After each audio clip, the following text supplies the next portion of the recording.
never know when this starts and when it goes live, but it is good to see you guys after quite a number of weeks away. VJ, Stevie, and Mr. Knight, how are you three doing? I missed you guys. Good evening, all. A long Yeah. break. Okay. Look at Stevie. I think there's a slight delay with you. Really? I, yeah. Is it just me? Are you guys noticing a slight delay when Stevie talks? It'll I think probably fix it itself. cut out a bit. That's all I heard. I didn't hear. I don't know about delay. It cut out a bit. Okay. I noticed you got a new haircut and a shave, Stevie. Yeah, it's summer now, It's summer, so maybe in the winter I'll grow the beard back. Yeah, for Keep me Father warm. Christmas. Yeah. Okay. Oh, and Mike and Mac and Rascal78, how are you guys doing? Oh, you guys are all ready for today? Yes. And then we've got when is the Uptown Untouchables mega concert? Is that in Saturday June? the 28th, I want to say, if I Oh have my wow. dates right. But yeah, Wow. it's pretty soon, and a pretty epic event convergence is going to happen. So if I can wax poetic and potentially corny for a second, the last time myself, Stevie, and Vij were all in one place was literally 19 years ago. I know, stop. It doesn't look like we're that old, but 19 years ago is the last time we were all in the same place. Wow. Yeah, you guys are well old, man. It's gonna happen. It's gonna happen. Oh man. Okay. What the hell? I'll be right Your back. background just all changed. Yeah. Hey, last exit Brooklyn. Oh my god. Yeah, okay. And how about you, VJ? How's it been for you? Good. I've been still buying music, as you can imagine. It's still a thing in my household, and yeah, everything's good. Looking forward to this Rock the Bell show in New Jersey. Hmm. We've got our seats now. We know where we're Okay. sitting, so this is good. Looking forward to that. I've been all right. Man. Okay. For those who might not be aware, there is a massive ADF is presenting an Untouchables Uptown Records concert happening in New Jersey at the end of the month, and they've got artists from Uptown, so like Father MC. I think what's the name of those brothers? So for real. And a number. And then he's got a number of Uptown Untouchables act like Donnell Jones, intro. I think yeah. So it's definitely going to be a big event and stuff. Yeah, it'll be good. I think so. There's two elements to it. I don't know how the layout will be because there's the hip hop side where you've got acts like Busta Rhymes, Redman, Capone and Noriega, Eric B and Rakim, and a whole slew of other artists. And then you've got the R&B side, the New Jack side. So that's, as you said, Untouchables and Uptown. So Christopher Williams, Horace Brown. Okay. So there's a lot of people, a lot of artists performing. So it should be a lot of fun. Yeah, definitely. Look, yes. Okay, guys, as you're coming in, please shout so we can give a shout out. Rashan Hill, you've been around for a long time, but it's the first time you've joined us live. Dio, welcome as well. Last exit to Brooklyn. Yeah, all of you guys. So this evening, Andrew just had an issue with his computer, so he's restarting it, so he's going to join us. But this evening, hey, Derek from Minneapolis, this evening is going to be really, really special. So 33 years ago, 5 albums were released within 5 weeks of each other. I know it thinking about it now, it just seems crazy. I don't think at the time the labels thought about it. But the first to come out was I'll Be Sure's In Effect Mode. That came out at the end of May. The following week, Troop dropped their debut album. The week after that was Guy's debut album. Then the week after that was Any Heartbreak. Then the week after that, it was the Don't Be Cruel album. And it just seems crazy that these 5 classic albums all came out within 5 weeks of each other, and it's we look back at it and says, "Oh, these are great albums," but I don't think I was young old enough to realize the impact of having all these albums out at the same time, because I remember, say, "Don't Be Cruel" and all this stuff, and I just thought that's how music was. But it's madness the fact that that all happened within 5 weeks. And I think in the 90s they couldn't do stuff like that. I mean, they were very careful about, okay, this Mary's coming out, we need to wait a couple of weeks before we drop ours because of radio play. But before we go into our top 15, I'll start with you, VJ, then Stevie, then Knight, reflecting on these 5 albums within 5 weeks. Maybe some of us were too young to even remember it, but when we own the CDs and know the music now, reflecting back on how crazy it was, what are your thoughts? Start with you, VJ.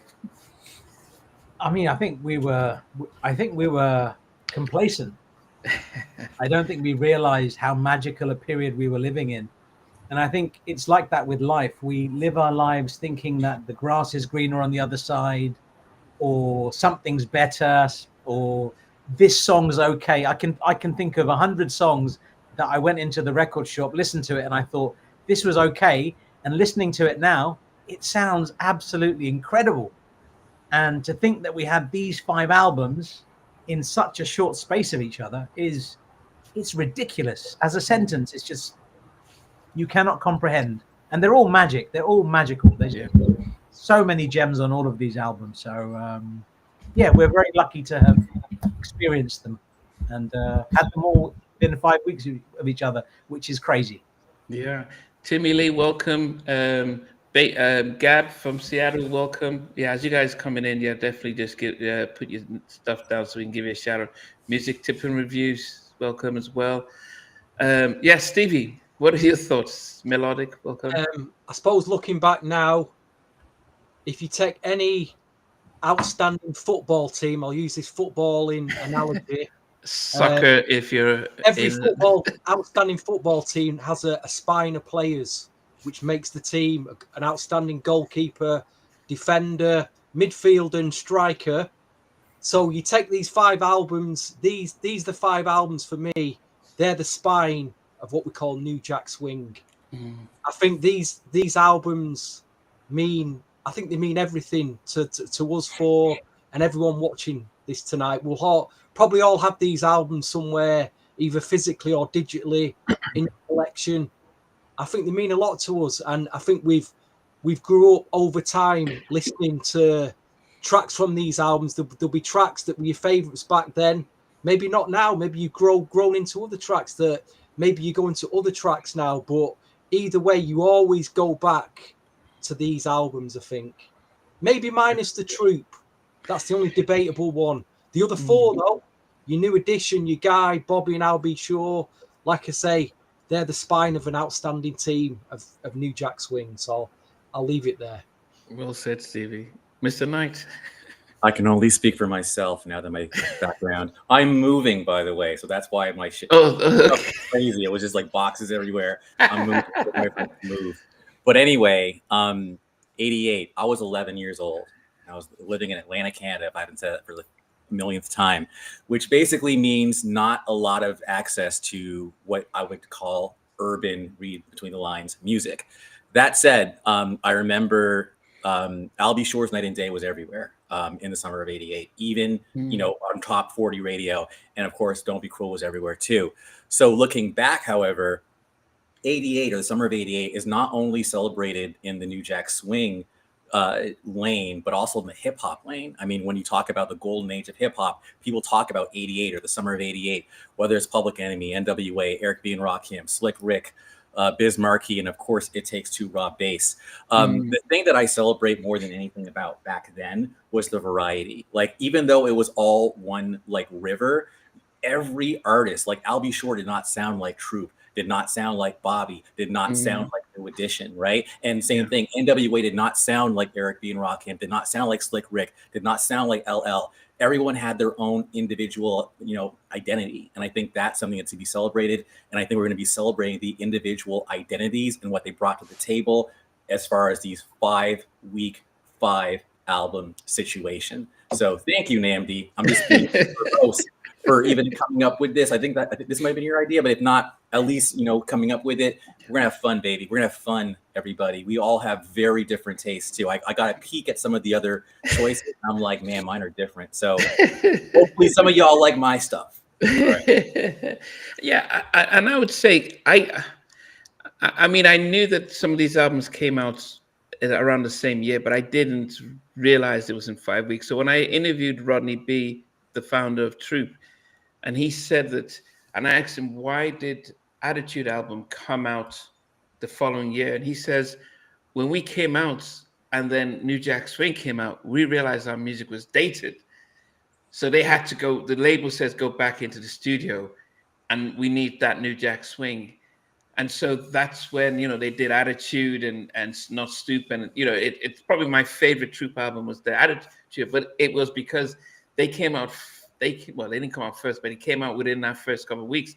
And when New Jack blew up, they were like, goodness, they were doing old stuff. So it was fascinating, but also when Stevie and I and Miss J did our, you know, we did the King of Stage versus, is it Under the Cherry Moon, Under the Blue Moon? Under the Blue Moon. We realized how rubbish those albums were, but to go from that to Don't Be Cruel and Any Heartbreak, that's almost like, did somebody just?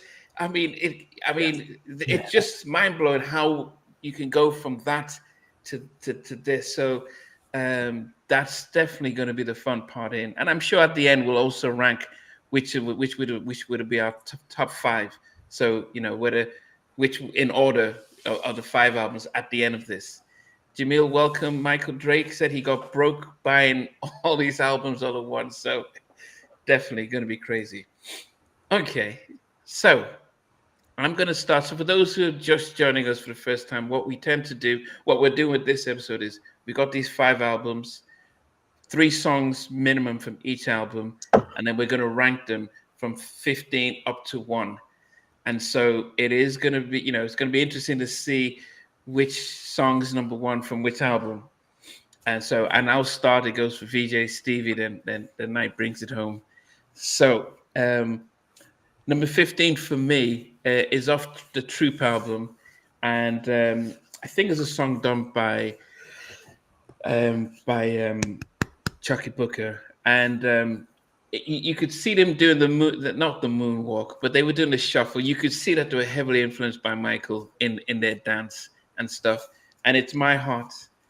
Really like the performance, really like the song. I think if these 4 albums weren't released, we would have said, oh, that was such a good song. And when I've done the review on this album, this song stood up. But, you know, on this list, it came in last.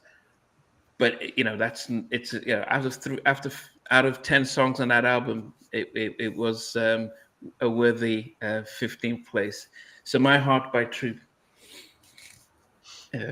So Rascal, Spare My Rings is on the Attitude album. So that's why, as I said, Attitude came out in 89. VJ, sorry, go ahead. So this is my number 15. It's Troop. It's Mamacita. I love it. It's such a lovely song. And these are 2 sets of, there's a duo that don't get enough credit is Mark Gordon and Gerald Levert. They are incredible producers. When they did their stuff together, they were magic. And I think they're from 91, I'd say, to 93, 94. The stuff that Mark Gordon and Gerald Levert did together is magic. Everybody should know that stuff.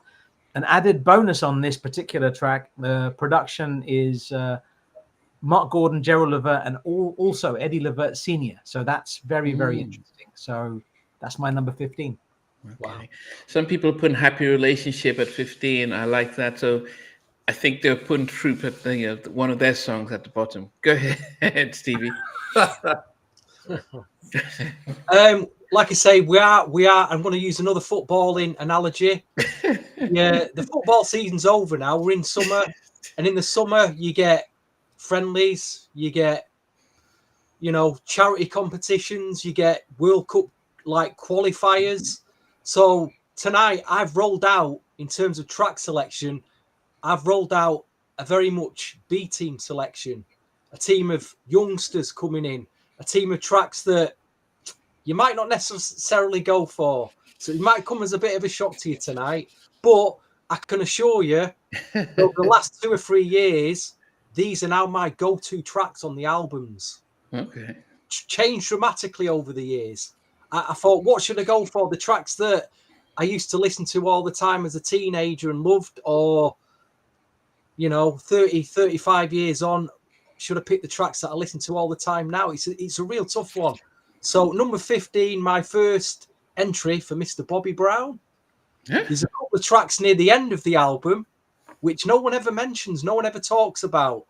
And these two guys here, Andrew and BJ, picked a track on the New Edition album that really surprised me as one of their favourites. And I must admit, I've been listening to that a lot, and I can see why you picked it, but it was not an obvious track I'm coming home talking about. I think there's a track on this Bobby Brown album. It's very similar. It starts off with a phone call. Yep. Talking away, and then there's the 808. Yes. I thought, this is amazing. Yes. Like ballad mid-tempo track. Yes. So my number 15 is Bobby Brown, All Day, All Night. Give it a chance, folks. Okay. It's a pretty amazing track. It sounds great now. Sounds really good. Okay, so no, I was going to say, if you picked your top 3 songs from the Don't Be Cruel, and that would be in one of your... That's my first entry, yeah. Like I say, we're in summer. I've rolled out my B team. A lot of those youngsters that don't normally get a game, they're coming out tonight, folks. Go ahead, B. It's a surprising entry, and I'm glad that you picked such an obscure for that from that album compared to the other heavy hitters. But really good song, great choice, CB. Okay, Andrew. I am racing the clock because I wanted to comment on what Stevie said. So I'm trying to remember Winfield. I think his name is Paul Winfield. Okay, so Paul Winfield he played a character. I think his name was Lionel on 227. When Bobby Brown guested on 227, everyone was trying to get up in Bobby's business. And at one point, Lionel comes out with a bathrobe, and on the bathrobe says "All Day, All Night." So to me, it was kind of funny how both that song and "I'll Be Good to You" got plugged on that show. So props to that, Stevie. Number one. Number two, I'm also with the song I chose. It was not a song that I played back in the day. But after I reviewed the album, it just popped out to me. And I was like, wait a minute, I like this one. My head is, I'm grooving to this one. So to match up with Namdi and Veej, it is a Troop song. And I was getting a little insecure because Happy Relationship was one that I thought about. And then She's My Favorite Girl also made me go, I love that, the synth on that, right? Mm-hmm. But no. I had to go with a Gerald Levert vibe song, and it kind of goes, and I like that, and I like that. I just that song, how is that not a single? Anyway, I like that at number 15. I'm pretty sure Artie the Prairie Dog put that there as well. So far, we're on the same page. But I like that is my number 15, and I said that 3 times now or 2 times. Very similar to Casanova. You could see some Casanova vibe with that. Yeah. Yes. Yeah. So. Okay. Did not like that back in the day, but I like that now. Yeah. I see what you did there. Yeah, Casanova's grown on us as well. That's interesting, isn't it? How a song back then, you don't listen to it, and then. Oh no, Casanova was massive when I was a kid. Oh goodness, that was. Yeah, that was it was massive. Yeah, that Casanova. I was on top of the pops, that one, VJ. I do remember. Yeah, it was a big song. It was a big song. Yeah. But I don't think I listened to it as much. And it's grown in a way. I think it's matured like a fine wine. It is. It's an exceptional song. It's not good. It's exceptional.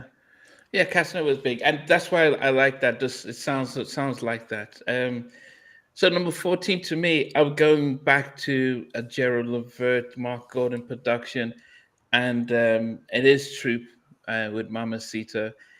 And I would say that this particular track was, I was in boarding school, and we heard Mamacita. It sounded like stuff that we would say. So it was really fascinating to see and hear, the title track. But I always say that the first time I saw Troop, especially with this, is that I'm like, well, these guys are dancers who know how to sing. You know, the concept is we have singers and they know how to dance, but with Troop, it felt like they were dancers who could sing. And, you know, we just come off of this whole breaking Turbo and Ozen, and that was massive. And so now we're seeing these guys coming in and doing all these moves.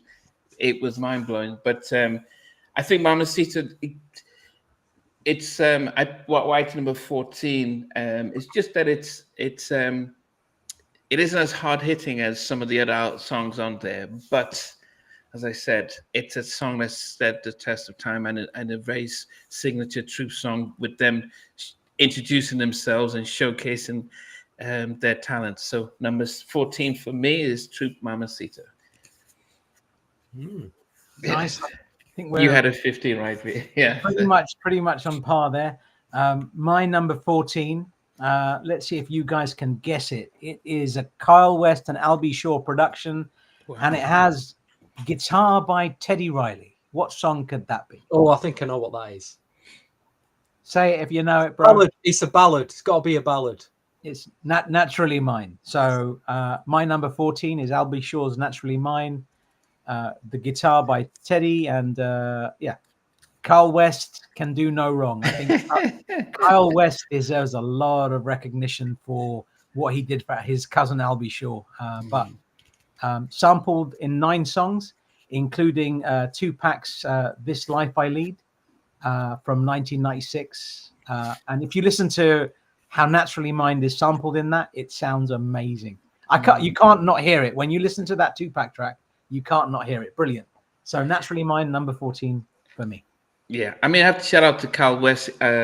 He's got a new IG account because he got lost, and so I was in touch with him last week. In fact, he sent me a message, and I thought it was because it was K West, and I just thought it was Knight that was sending me a message, and I'm like, oh, what's Knight trying to say?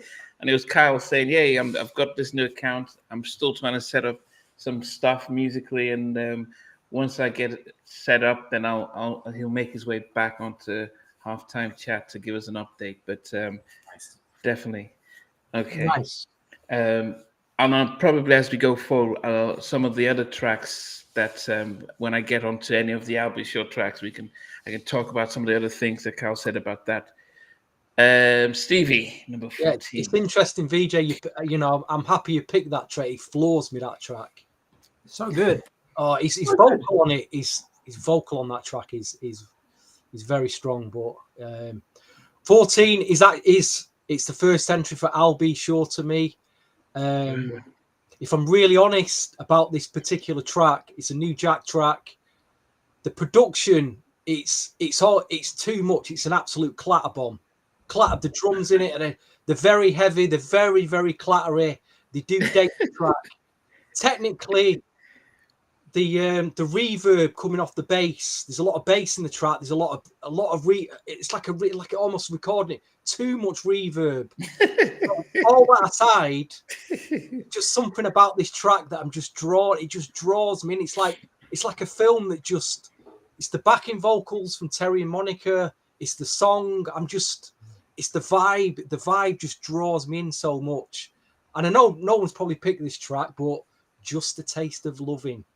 Think about the production, the drums. Think about the reverb and all the exploding off it, and how it kills your ears almost. But them backing vocals just, I don't know what it is. I love this track. I cannot stop playing it. Okay. Just a Taste of Loving. Wow. Yeah. So none of the big 4 tracks on the album. Okay. And you mentioned Terry and Monica, Terry Robinson, and Carl West, and Namdi. You mentioned his new account is Key West, which is the group. Oh, the group, yeah. Key West, the unsung, the album that never came out on Uptown that just drives me up the wall. I don't understand it. Some brilliant songs by them, and Carl West again and Terry Robinson, brilliant. Of the good, is it not the good girls? The girls.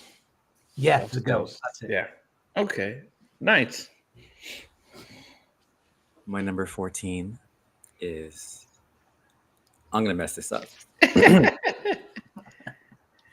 Ooh, this love is so real that I won't let you go. So, number 14 for me is my first Al B. Shore appearance.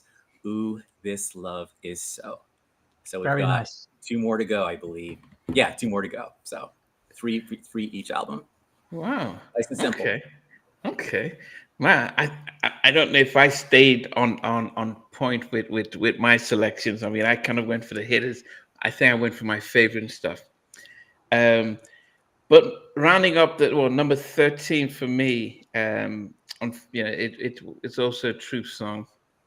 And my favorite song on, as I said, my favorite album from Troop is the Attitude album. And if that was included, they would have, a lot of their songs would have been much higher. Um, but no, this number 13 is my favorite of the debut album. Just like Romeo and Juliet, Jack and Jill were still in love forever. We're still in love. Oh goodness, I love We're Still in Love.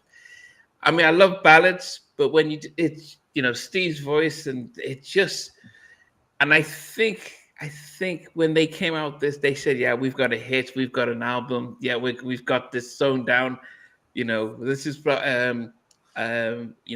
got this locked. And I didn't think that they anticipated New Jack Swing coming in and just changing the game. Who were the is it Force MDs that had what was that ballad they had with Tender Love. Tender Love? Yeah, I think so. During that time, you had these ballads, and it was all nice and stuff. Love is a Before, House. yeah, I mean, and so that was what was rhyme. So they had the ballads, and I'm sure Still in Love was going to be massive. But then, as I said, we had the hardcore stuff, and we'll probably talk a little bit about how the West Coast were left behind. They weren't not just left behind. De Levant, Stevie, and also Zulu from the West Coast, they didn't get airplay on the East.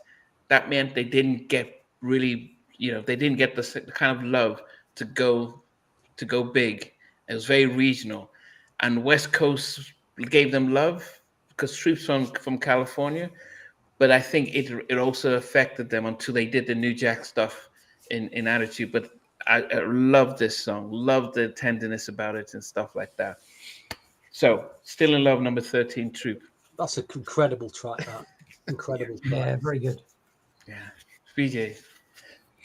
That Tonderai, I love that song. If it's Games You're Playing by the Girls, brilliant. Yeah. Very nice song. Very good choice there.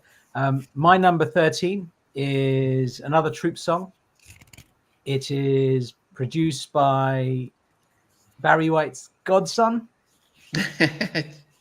It is none other than the Chucky Booker production. She's my favorite girl. I love it. Very, very nice song. it needed to be in here. And Chucky Booker is another man that does not get the level of respect that he deserves. Incredible musician, like through the yin yang, like him and Derek DOA Allen together, killer combo. But anyway, that's for You another. got D Luke on that track as well. Yeah.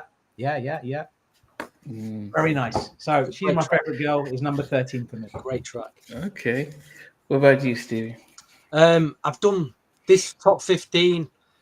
The version that VJ's got is my second draft. So I did a few late changes. So it's the third draft. It's Right. done a few changes. Sorry, VJ.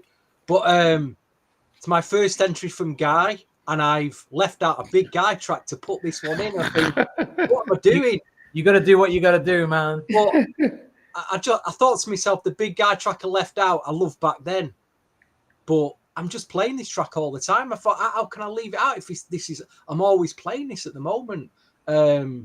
Again, no one's going to really pick this one, and I think it's a lot to do with listening to Timmy Gatlin and the backstory of the making of the Guy album.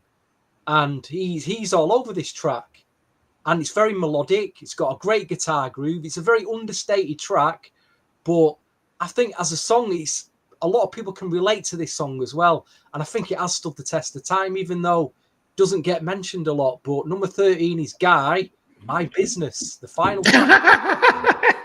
Yeah. Huh. Love it. Business. How can you not love the track though? I have to agree with you there, dude. I wanted to put my business in so badly. I did. But then it's difficult, man. You Shout can to only Timmy pick- Gatlin. Timmy Gatlin could be in the chart somewhere. The unsung sorry. one, the unsung heroes of New Jack Swing. He really is. He really, really is. Yeah. It's amazing that he didn't like Merry Go Round of Love because they kind of got him. Gene had them write it when Timmy wasn't around, Oh, wow. and and so you could, based on Timmy's attitude, you can see when he was writing it, and yeah, definitely, it's definitely an interesting track because I didn't, what? I'll be honest. When I listened to Business, I'm like, who's this guy? Because I couldn't see him in the video, and it didn't sound like Aaron, it didn't sound like Teddy, and it didn't sound like Damien. So I didn't, until to the backstory, I just didn't. I thought I was playing. Mine was playing games with me. Like it just sounded like, who's this guy? But yeah, definitely. I mean, the track that I've left out, I'd originally had to Spend the Night. But them drums now, they just sound like rock drums on the track. They just date the track so heavily, which I'm kind of going against what I said about the I'll Be Sure track about how dated that sounds. But this My Business is just, there's nothing dated about it. The production, it's fantastic. It's such a brilliant song. I'm so glad you put it in there, man. I'm so glad it's in the list. That's really nice to hear, man. Yeah, well, it's good. I think that's why I'm enjoying the fact that we're bringing out tracks, and I probably stuck to the script, but anyway, nice. All right. So 2 things. Namdi, I had a similar experience as you. I actually first heard the Guy album. Someone dubbed me a tape. And so when I heard You Can Call Me Crazy and My Business, I was like, did someone just like mix in some other group here? Like, especially with You Can Call Me Crazy, I thought, is that I'll Be Sure? Like, but then when I saw the real cassette, yes, I'm like, oh, so this is really Guy. And again, this is back in like early. So number 1. Number 2, there's a connection here. So Naturally Mine is my number 13 for I'll Be Sure. And there's a Troop Naturally Mine connection. And I'm not sure if everyone's familiar, but there is a remix to I Will Always Love You from the Attitude album that has that same, that dun dun dun dun dun dun dun dun dun dun. And it's like, it's the same thing. And it's just like, it's taken from Naturally Mine and put on the remix. And it's so dope. Look it up on YouTube if you haven't heard it, but there's a dope remix of that song. It was very hard to find, but now YouTube has it. And man, I just got to Troop had some really great remixes that did not get any love. It was that one and Sweet November. Look for them. They're incredible. So number 13, Naturally Mine, and the beat goes on. Okay. Nice. Okay. Naturally Mine. I'm happy you picked that. It does. It floors you, that track, when you listen to it. Just Marco, welcome. Ezekiel, welcome. Yeah, as you guys come in, we'll give you shouts outs and stuff, but we appreciate the fact that you guys are also going through the top 15 and giving your 13 up to 1 as well. Up to number 12. And I went for so this is I've already done my 3 troops. So number 12 for me is a song that at first I wasn't too keen on, but it sort of grew on me, and it was and I think listening to Timmy talk about sort of the making of this track, and which links to this particular track links to oh Lord, I can't remember the other track now. It links to the track that do you know the one that I'll Be Sure is supposed to be featured on? I can't remember now. Oh, You Can Call Me Crazy, right? You Can Call Me Crazy. Yeah, yes. sure. Okay. So Timmy, for those who didn't realize, Timmy had written 2 songs for I'll Be Sure because they had so many tracks. And then Gene Griffin comes in and says, You Can Call Me Crazy is too fly. We need it back. But by that time, I'll Be Sure had already sung the first verse. And it was like, nope, we need it back. Then Timmy's singing the second verse. But I'll Be Sure still remains on the chorus. But Timmy was like, no, we can't be doing that, man. He says, that's not great. But Gene was like, "No, it's too fly. We need that track." So hence, I'll Be Sure was featured on that album. But at the same time, If I'm Not Your Lover, featuring the remix is featuring Slick Rick, but the first one really funky, really just really all over the place. And I remember listening to it, thinking, "Wow, this is really funky kind of track." And so If I'm Not Your Lover, written by Timmy, produced by I'm sure Teddy, featured on that, but alongside I'll Be Sure. But If I'm Not Your Lover, and I had another song, an I'll Be Sure song that I had to admit to have If I'm Not Your Lover. So, and that was night and day. I had to take, it had to choose between the two, and I really didn't. And I recognized that actually I was never a big fan of Night and Day. Wow. I was never really a big fan of Night and Day. So I'm having an out of body experience right now. as an album is great, but if I had to pick three favorites, it would have been number 4. It was number 4. You do this every podcast, though, Nam. Come out with a good revelation. It was number 4. Oh, mate. It was number 4. I mean, there were two other songs three other songs that were that I love better. So it's number 4. If I had to pick, my top 5 I'll Be Sure songs of NFX, no, Night and Day would be number 4. But the other, If I'm Much Love, would get it to number 3, and the other 2 tracks. And forget you two, Stevie and Knight. Yeah, in Namdi's defense, this is a bloody hard list to do. 3, come on, man, think about it. You've got to do a top 3 from each of these albums. It's a ridiculous ask. So Namdi, forget it, man. Forget these 2. Yeah. Right. But anyway, so that was it. So If I'm Not Your Lover, even I like the Slick Rick version, but I thought it was that's my number 12. Vij, what about you? My number 12 is a Troop song. It's the only other Chucky Booker production. I am a big fan of the West Coast extended mix of this song. It's the song called My Heart. I love this song. This song is magic. I can imagine Stevie listening to this a lot at his place. I just have a feeling he would be. It's been sampled in one song, Granite in Funk's My Heart from 2005. I didn't know it before I heard it today, but it's an interesting use of the sample. And Chucky Booker, I cannot say enough about him. I'm not going to get to talk about him again on this podcast. No more Chucky Booker songs available. Absolutely brilliant. Thank you very much, Troop and Chucky, for this song, My Heart. Thank you. I gotta jump in really quick. Vij, that West Coast remix is bananas. I mean, I have like walked the streets of New York City just going to work. Just like it's just and it takes you right back to 1988, and you can imagine on the radio on the mix show, like, we got new Troop. It's like 8 minutes or something. It's so not. Thank you. You're the only other human being I've ever encountered in life who has mentioned that West Coast remix. So I just had to amazing, very brilliant. Because it's the thing is, yes, the East Coast so dominated like the whole game, right? Actually have a West Coast. They actually call it the West Coast remix, and you can just imagine, like, this is LA. This is what we're doing, man. And it has its own flavor.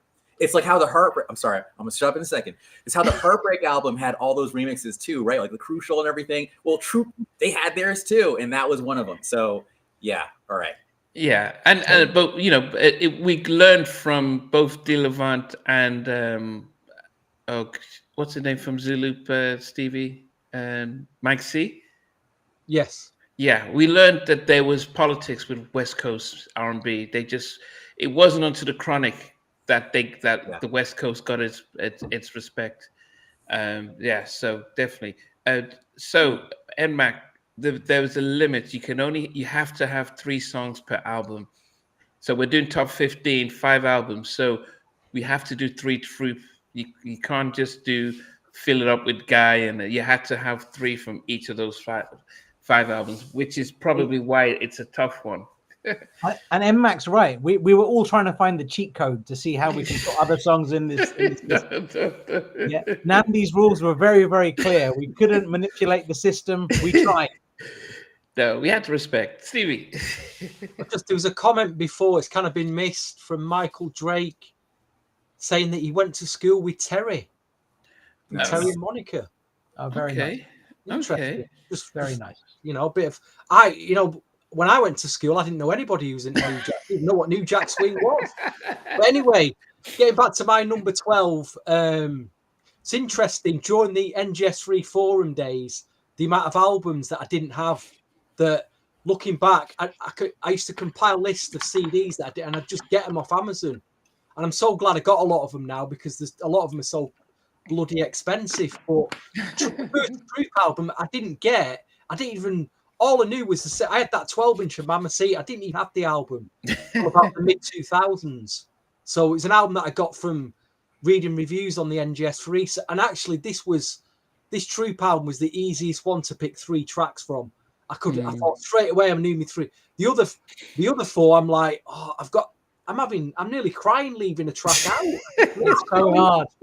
And The new edition one was killing me. And look at Marco's comment. Marco said, "Where are the new edition tracks?" I suspect they're still to come. Yeah, Higher they're up much on the higher. list. Just a feeling. I don't know, man. But anyway, number 12 is Troop. It's my first entry from Troop, and it is My Heart. Such a groove, such a funk. Great. I think you said it all, VJ. It's just a great track. Brilliant track. And the East Coast mix is brilliant too. There's an East Coast. I just wished I'd heard it back then when I was a teenager. I didn't even hear it back then. I didn't hear it until a few years after that, so I missed it at the time. But hearing that when it was fresh would have been outrageous. It would have been something else. Block D. I used to be on the NGS3 Weekly back in the 2000s. Okay. That's what's up, Like most of us. What's up? Yeah, Steve Russell was Mini Michael, and if you see the dancing in the video of My Heart, you could see them just doing the whole stuff. I mean, yeah. Anyway, Andrew. Even his voice, God, I gotta say really quick, like even I remember in '92, I was revisiting "Lady in My Life," and I was hearing the "Don't you go nowhere" at the end. I'm like, oh, that's like. I know where Steve Russell got his whole steez from that. I was just like, wow. So of course Steve eventually redid "Lady in My Life," but anyways, that's that. There's more I could say there, but I'm gonna keep it moving. So for some weird mutant reason, this was actually not that difficult for me to do. However, there's one album that I felt like there were some criminal omissions. I still don't feel good about it to this day. So for me, the hardest album to only pick 3 from was Guy. So Guy makes its debut on my top 15. And the fact that you guys will know what it's like. Seriously, Andrew, you let that one off. You let that one off. I'm like, yeah, I know. Trust me, I know. But anyway, at number 12, it's Goodbye Love. And because Aaron Hall is such an amazing vocalist, like there's no way I would even try to like sing Aaron Hall. So there'll be no guy. Well, I might do a little, the non-Aaron Hall songs, I'll try. But if it's Aaron Hall, it's a respect thing. Like I'm not even gonna try. But anyway, Goodbye Love is amazing. Trust me. But there's some other songs that did not make the list that are damn amazing. So there it is. Okay. Interesting where Goodbye Love is placed on your list. But at least it's on your list. What up, Theo? Okay, so somebody asked about New Edition. So at number 11. Now this song seems to be a national favorite. It's one of those things where Candy comes on and everyone goes on the dance floor and does the dance. So this song. When I do the polls, I used to say, here, what are your 3, here's 5 songs. Which of them is your favorite? And this song kept winning. And I told Jimmy I had to ban it. I can no longer put this on a poll because it wins all the time. However, if I'm thinking back in the day when this album came out, it probably wasn't one of my favorites on the album. There was other songs that I loved more, but it had to make my top three. And I can't sing. I can't sing like Ralph. Neither can I sing like Johnny. But Can You Stand the Rain is at number 11 for me. It's as I think there were two other tracks on the album that I actually appreciated more. And when I do listen to it, I can see the appeal, I can see the whole thing, but there were two other tracks that I felt I appreciated more from New Edition, but it made my top three, and which was probably, it was the hardest one to do for me, was the Any Heartbreak trick, picking up three songs. And so Can You Stand the Rain is at number 11. Yes. Nice. Pick up that comment from Richard Ashcroft, the BBC Two. What was that one? No, it's one that says BBC Two had a program called Behind the Beat. It's a bit further down. Yeah, this one. Oh, yeah, I'd like to know when that was, because I never saw that. I want to see that. I never saw that. I saw what was that song with what was that show with Normsky? Dance Energy. So I know there was Teddy Riley interview on there. I remember that, but that would have been a few years later. So this would have been much earlier, Teddy. So the 88 Teddy, 88, 89. Is it on the iPlayer? I don't know if there's any episodes of it on the iPlayer. There's Doctor Who on there from 1979. Yeah, okay. and Richard Ashcroft, I still think you're the lead singer of The Verb. You're just not telling us. It's all good. Mine. Before I say my number 11, I'm just going to say a couple of shout outs quickly, because then I've done it. Just wanted to shout out to some people that contributed today and are listening from home. Mon, Bashir, Mandeep, Brandon, Renge, Zach, Paul, Rajmak, and I think Reggie Hudlin might be listening today. So if you're listening, nice to chat to you today, and hope you're enjoying the show if you did get a chance to listen to it. My number 11 is an Albie Shaw song. It is the most sampled song out of all of my list, or any song that I've come across in anybody's lists. It's been sampled 50 times, including in LL Cool J's Lounging from 95 and some other big songs. It is none other than the song that didn't make Namdi's list, Albie Shaw's Night and Day. Wow. Love it, love it, love it. Massive, massive song. And I love that there's some French versions of it, and some strange other alternate. Yeah, the Spanish ones as well, stuff, right? Very strange things. Mm-hmm. And one other thing I wanted to mention about Albie Shaw, there is somewhere, and I've heard it, I don't have it, but there is a demo version of Albie Shaw's In Effect Mode, which is somewhere out in the ether, with about 40 alternate mixes of all of the different songs. Wow. So if you're an Albie Shaw fan, and if you've got it or you've heard it, you know exactly what I'm talking about. Absolutely stunning. Night and Day, number 11, done. There's a House Party 3 reference in the comments. That's really cool. Reggie put me in a house party, me and Immature. That would have been House Party 3. Yes, sure that was number 3, yeah. Yeah. Nice. Very cool. Love it. Small That's world. Nice. Mm-hmm. Okay. Stevie. Number 11. It's the first entry from New Edition. This was so hard to pick 3 tracks from. Whose phone is that? I'm not sure it's gonna keep going. Should we wait for him to come back? No, let's carry on. What are we talking about? What are we talking about? I'm just thinking, is that Father MC on the phone for Namdi? It could be. Do you know the one thing I wish we could have done? Like, we should maybe, if we can, do a show with remixes, because like leaving out some of the Guy remixes, it's hard. And another remix that would have New Edition. This song would easily make my top 15 list. Is New Edition's Crucial? It would have been on my list. Of course, it would be on the list. Oh, that's incredible mix. It's incredible. Anyway. Spend the Night. I'm sorry, I cannot do the album version of Spend the Night on Guy. I can't do it. After hearing the remix, exactly. It's like, give me the remix or it's nothing. Like that's how, for me, I'm a big remix person. And I didn't. No, forget it, man. Like, nah, I can't go back to the regular. So good, man. That, oh my God. Anyway. Right, number 11, after Namdi just took that call from Father M2 new additions. Oh gosh. It kills me to be at number 11 because it's on another day. It can be number 1, but it's this way it gets hard now. Boys to Men. I pick Boys to Men. Nice. It just, I think as guys we all relate to that song. Hell yes. Yeah, man. You grow up with the production from Jam and Lewis, that 808. They've done so many times on other tracks. A killer track. It pains me to be at number 11. But you have to think, Stevie, if it's in your top 3 of the album, it's worthy. 3 tracks for the album, so it's in your top 3.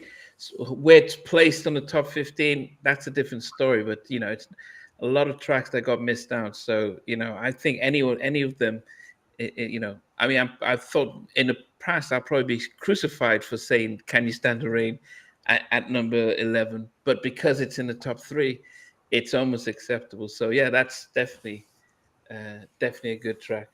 And Stevie, I just wanted to share something about Boys to Men. This is New Edition's greatest hits, if you can see that. Yeah, I have that one. Yeah.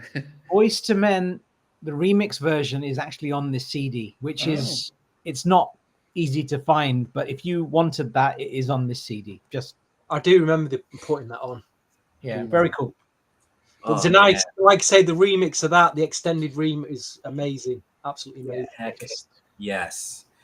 And basically, I feel like that remix was supposed to be on deck, like after Any Heartbreak. Had New Edition continued their run, that would have been the final single. But it was like, nope, we're splitting up. And then they came back around and said, hey, Lou Silas, can you just like take that from the vaults from 89 and throw it on 91? Sure, because it just has that vibe, man. I love that song.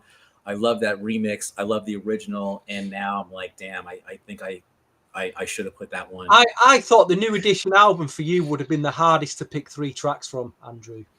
No. Believe it or not, like no, because it's like there already. I know that, but like with Guy, it's like, man, like it's blasphemy, like the omissions that were left off. Yeah, it's brutal. Yeah. So speaking of Guy, yes, Guy is at number 12. Another song. Number 11. Oh shit, my bad. Yeah, number 11. And it's Piece of My Love. And I remember thinking to myself, which one do I like better, Piece of My Love or Goodbye Love, right? And and to me, it's like, I kind of, at first I lean Goodbye Love, but then when you hear that doom doom doom doom, my brain's like, oh sure, like it's just like this is like, come on, I do love you. You can have a piece. I mean, come on, and then Tell Me Baby, but it sounds like you said something else. Anyway, it's like that is just literally, that song is like foundational. Like, to say you don't like that song, I think is grounds for like being ejected into space. Like, yo, like this is like, what? Like, you just lost all credibility in music if you like R&B. I need to explain. Anyway, Piece of My Love is number 11. I got excited again, but again, it's like there's only one more Guy song, right? But you haven't heard me say I like Groove Me, like there's still hope, Andrew. There's still hope. Oh, I'm just saying, like, what? And then Spend the Night is actually, if it was a remix, forget it. It would be in here. Can I say something about Piece of My Love? And thank you, RD. That's the one. Anyway, you can have a piece of my love. Waiting for you. Anyways, that's the one. This is going to wind up a lot of Aaron Hall fans. A lot. So I was at there's a guy called Robert who people don't talk about anymore. And he was apparently influenced by Aaron Hall or something. I don't know. But I was at his concert. He did an album called Born Into the 90s. And I was at his first concert they'd ever done for that tour.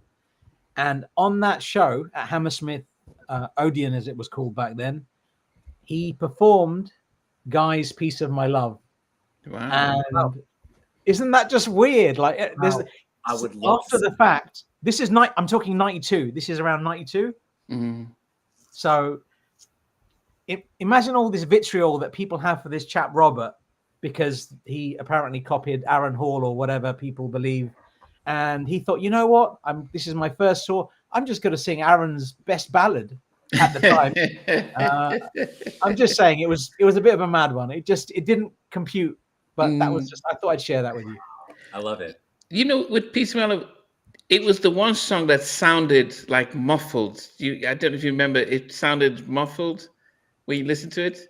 Sure. And I asked Timmy, and he says, yeah, because Aaron sang in a bathroom at Teddy's house with the mic. That was how Teddy recorded the album.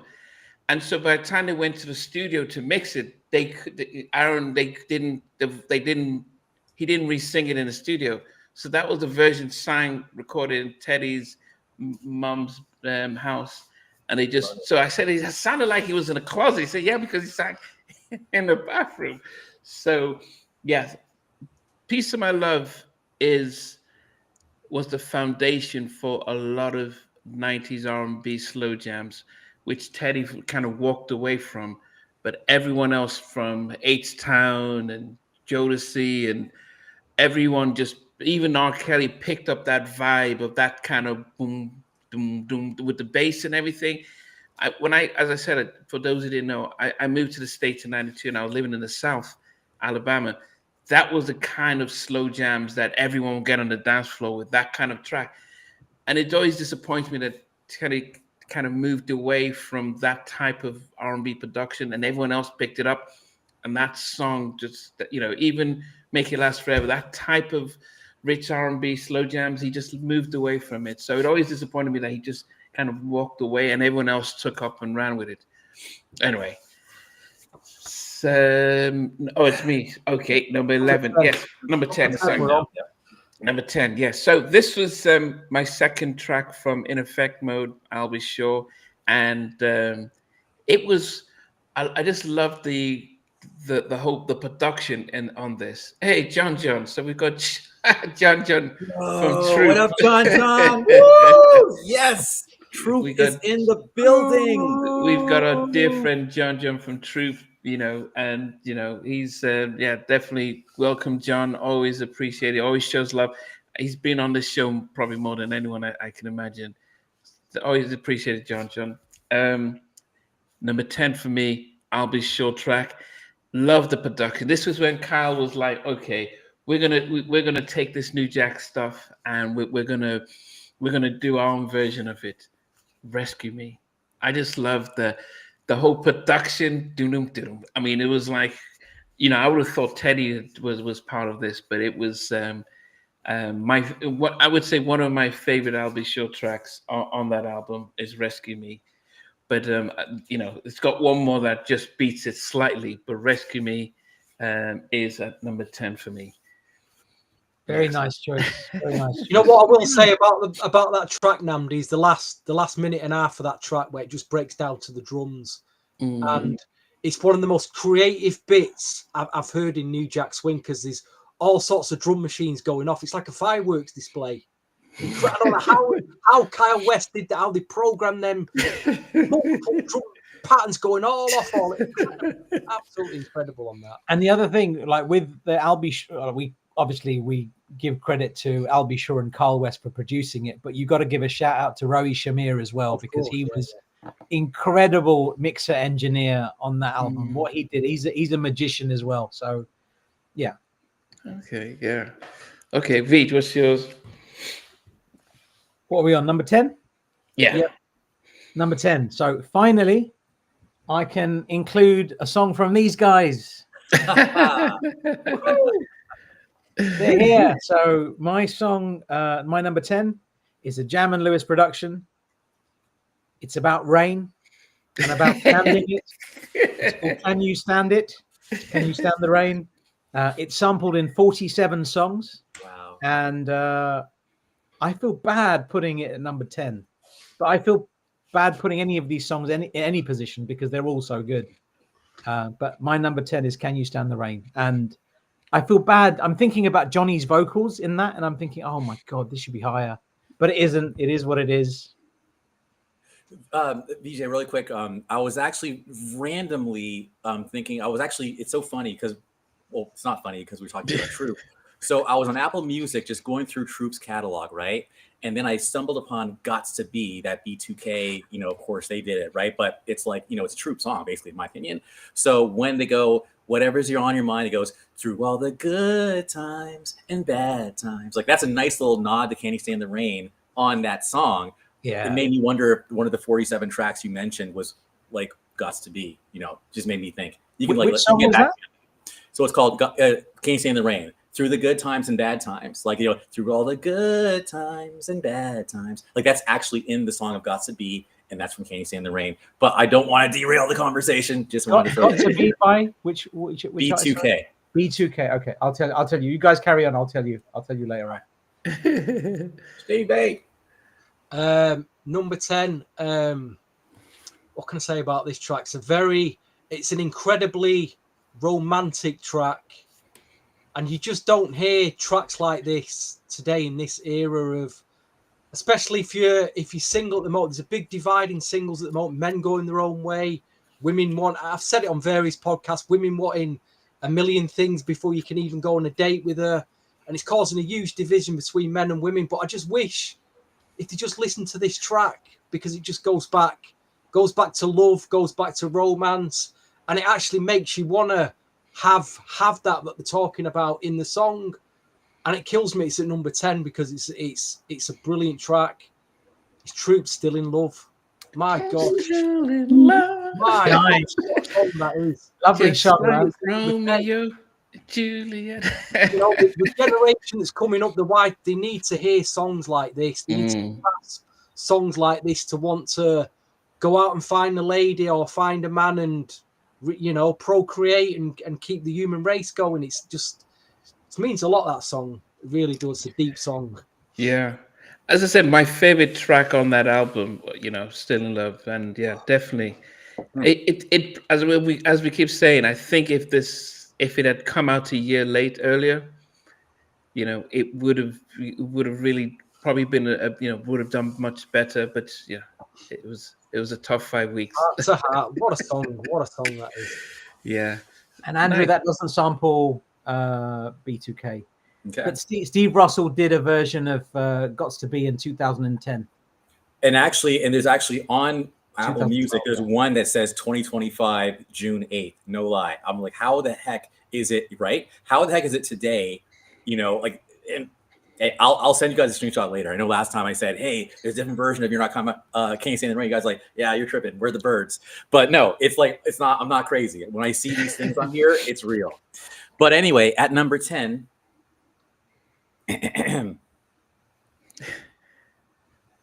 Now that you are here with me, baby, let's do it right. Oh, baby. Anyways, you guys get the point. Bobby Brown's first appearance on my countdown. At number 10, we've got "Rock With Ya." And I was going to sing the chorus, but I'm like, nah, let me just quit while I'm ahead. So there it is. Bobby Brown, number 10, "Rock With Ya." Here we go. Yeah, it's interesting that it at the time when I remember 98 when 98, 99, really loving that particular track on the album more so than "Every Little Step." That's "Rock With You." Definitely. Dal Simmons says it was torture trying to get Bobby to record that. He was all over the place, man. It was just too much. I mean, I think, yeah, they were like, man, having to strap him down. And he says, man, I don't think this guy's going to live past up to 30 because he was just everywhere. But he knew how to deliver it. Yes, he did. Signature song. So John is saying that they've actually Troop do have 11 new songs out on iTunes because people might be wondering if they should release some stuff. So yes, I will check that out. They've got another remix featuring Chris Brown, he says, and Fat Joe. So yes, so Troop still making music. Yeah. Okay. Number 9. My second new edition track, and I would say that this is when I always remember this video, when I watch the video, I always remember my sense of who the hell is this guy standing in front and taking the shine? And why are the three original guys at the back? I could never understand. And I'm like, who's this guy? Johnny just got in and he's there singing in the front. So it always pisses me off when I do see the video. But then, when you listen to Jimmy talk about how they had to integrate him. But Knight, you just recently found a different mix of Not My Kind of Girl, which seems a little bit more rich and full. Even Jam seemed a little surprised that you found it. What do you want to say about this?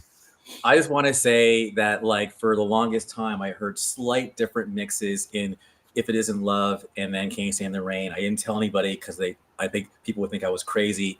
Then I lowered my guard and told you guys laughed at me. And then I was like, okay, I guess I am crazy. But then I was just doing my thing. And I hear Ricky go, "You're the kind of girl I've always dreamed of." And I was like, okay, that's not on the album version. That is different. So I took a snippet of it, sent it to you guys, and y'all were like, okay, yeah, we do hear that. And then I'm like, all right, cool. And then I actually ripped it, posted it, even showed it to Jimmy Jam. And not only was he surprised by it, he shared it. He reshared it on his Instagram.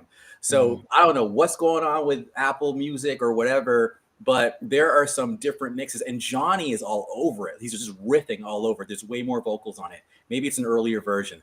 But yes, You're Not My Kind of Girl is the gift that keeps on giving. Yeah. And it gave in 2025. And I think as much as I love the song, it is the lyrics. How do you tell a girl, look, you're a beautiful girl, you dress fine, you make a man a really good wife, but you're not for me? I mean, that's insane. It's cold is what that is.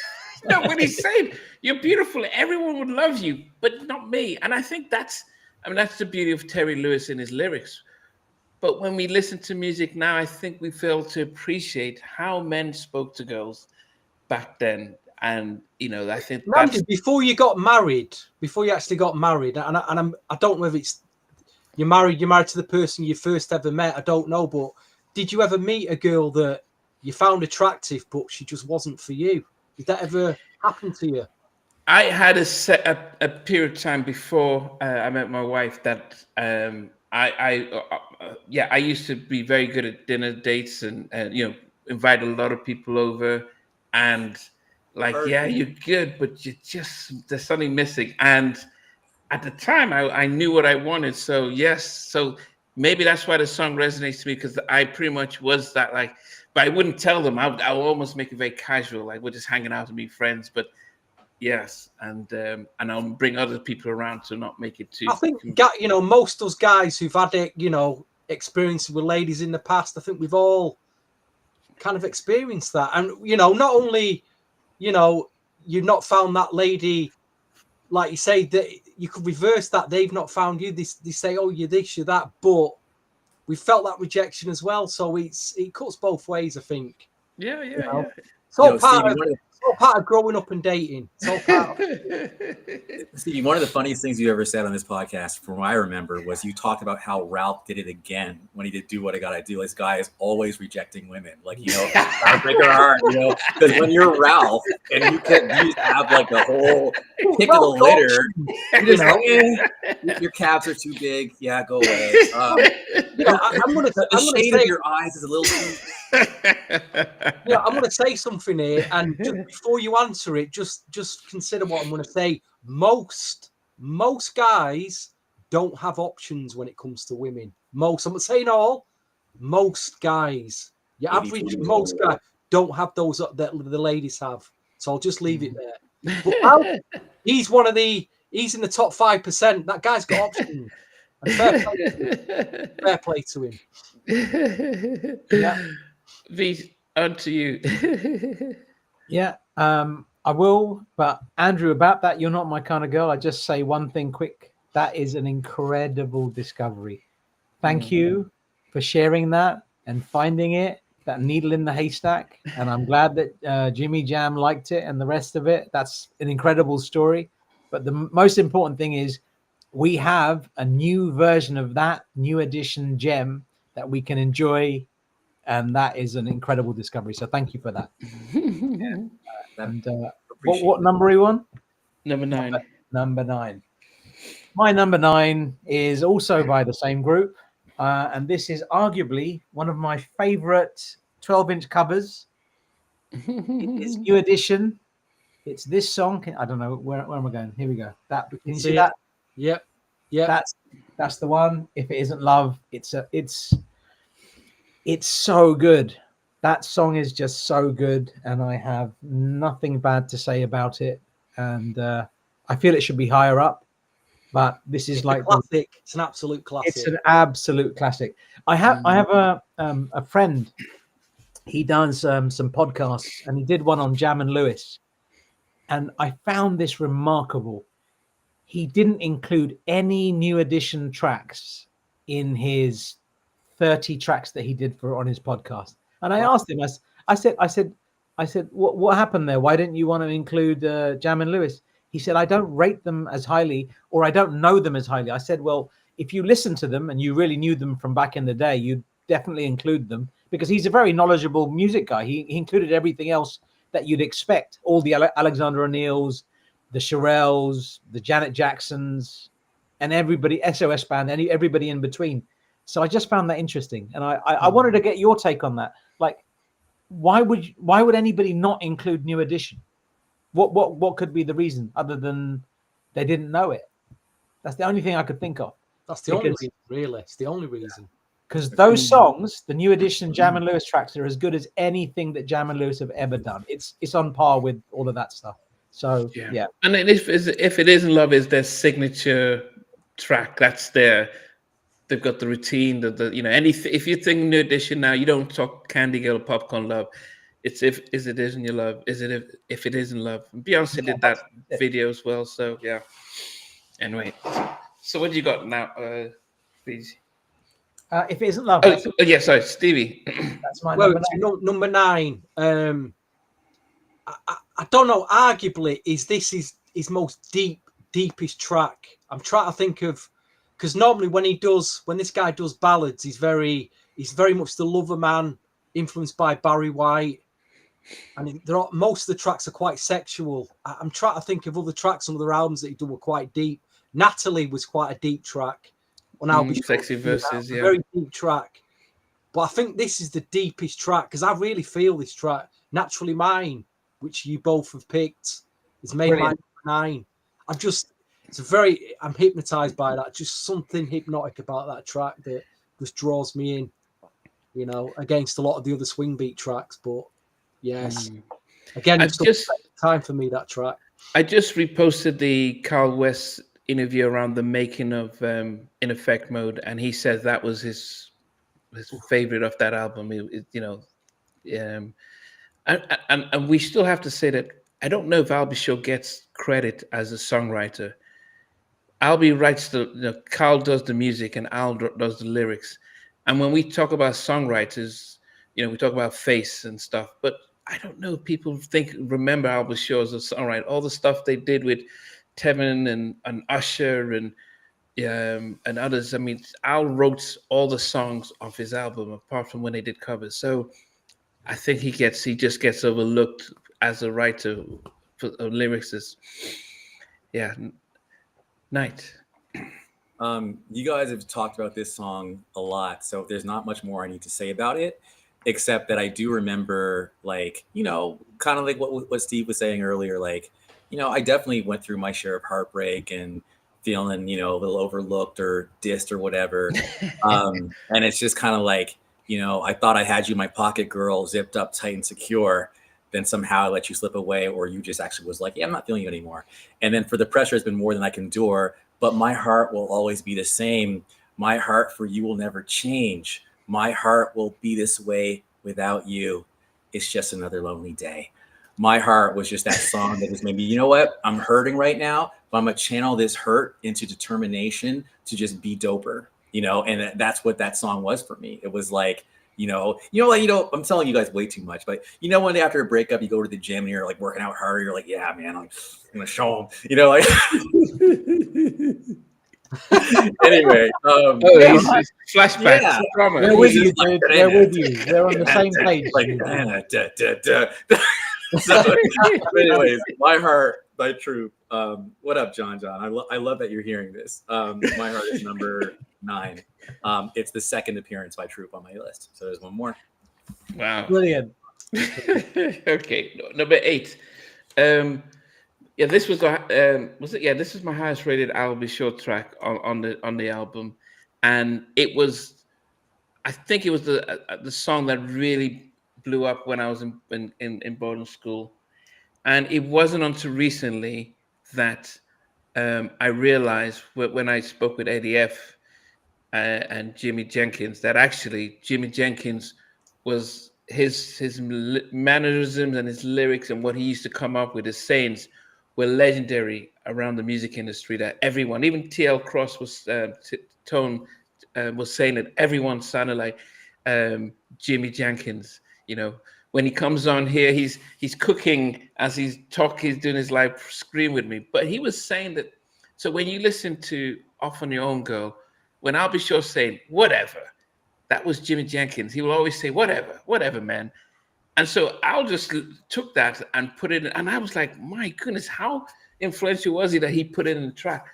But I just love his falsetto. I want to know what's on your mind. I'm like, oh goodness, how you get there? And then he comes up with the bass, you know, and I'm like that. So this song, when it came out and he's wearing his denim, was like crazy. Like, man, Off on Your Own Girl, I'll Be Sure. That was the first track I saw and I heard, and my favorite from that In Effect move, Off on Her Own Girl. Nice I'll Be choice, Sure. dude. Very nice choice. I'm glad it's in this list somewhere because it needs to be. Brilliant. Really good. Okay. V, John, to you. So my number 9 is Al B. Sure's original version. The remix is fantastic, but it's the original version produced by Teddy Riley. If I'm Not Your Lover. I absolutely love this song. It's so good, man. It's such a good song.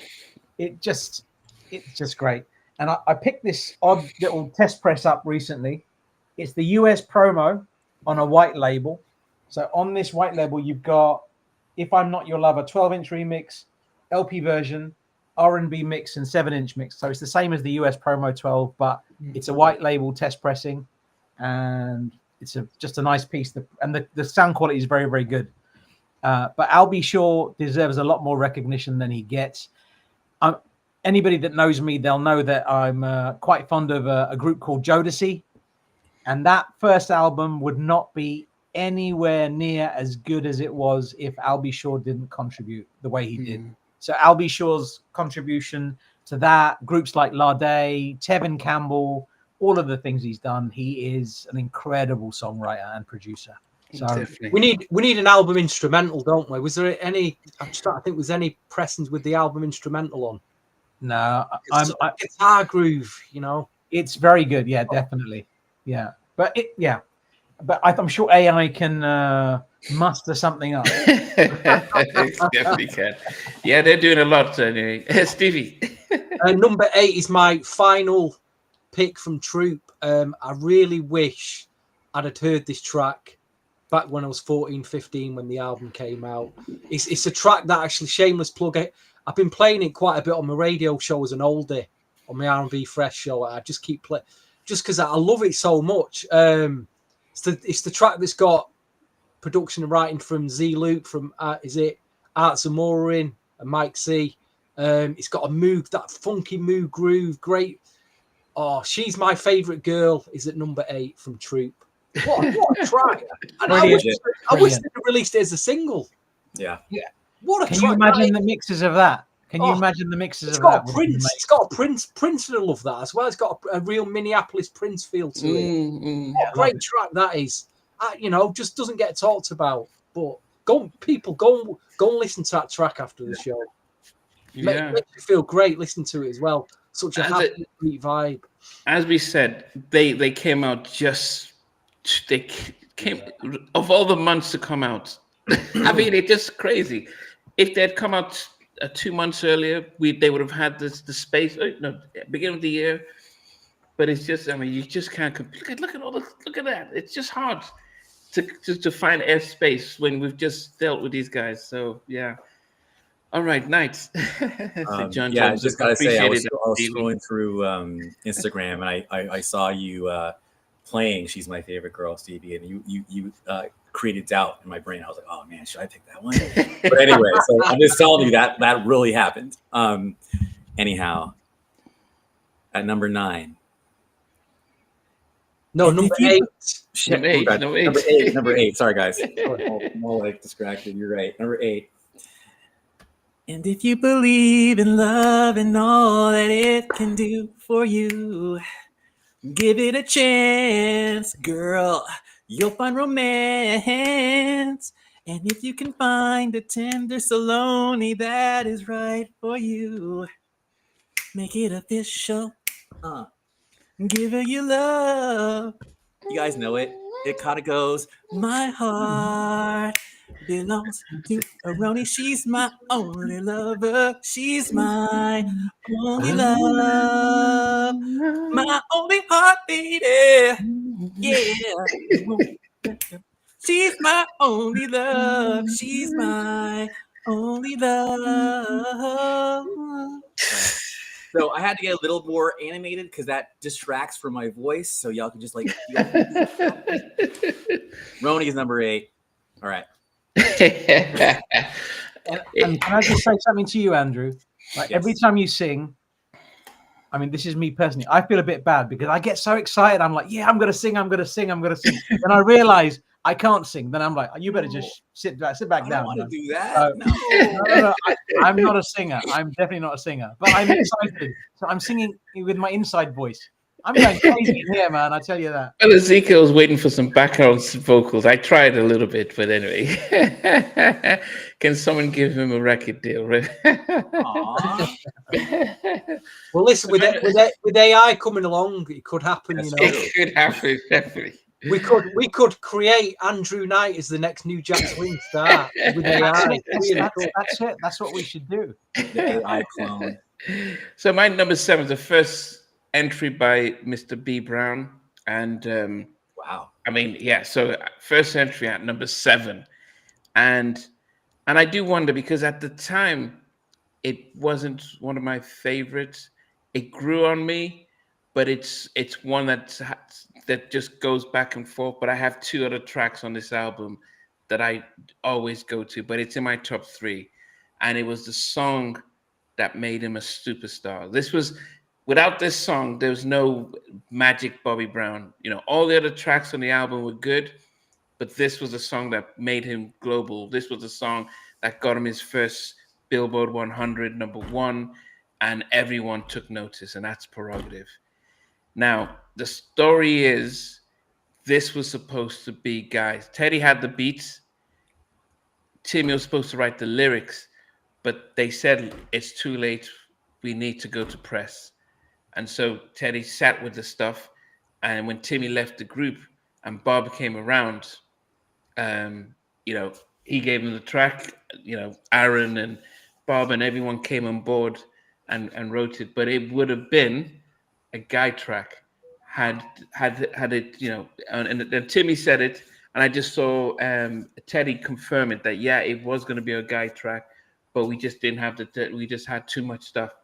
And, you know, I think Teddy played the beats of it, so that Timmy heard it, but it wasn't stuff that he put together. So Prerogative, you know, and first time we really, not first time, but, you know, right, Ted, and I'm like, oh man, they're just giving name dropping Ted, and then you heard it in Just Got Paid, and then also, I think those were the first 2 that, you know, they dropped Teddy's name when Johnny Kemp says, I can't remember what he called. He says Ted somewhere, but anyway, Prerogative, number 7. You got to thank God they gave Bobby that track. That was it. Because what if they would imagine if they'd have kept that for themselves and Bobby never got it? Could have been, history could have changed. Oh yes, a different way. Yeah, there'd probably be no Usher, no Genuine, no any, like, because Bobby people don't realize it's these stories. Yeah, he was. Yeah. That is a crucial story in R&B history that shaped move forward. If you really think about it, just that one song going, changing hands from Guy to Bobby Brown blowing up, and then years later you've got Usher, got Chris Brown. Yeah. Could have all changed that. People don't realise.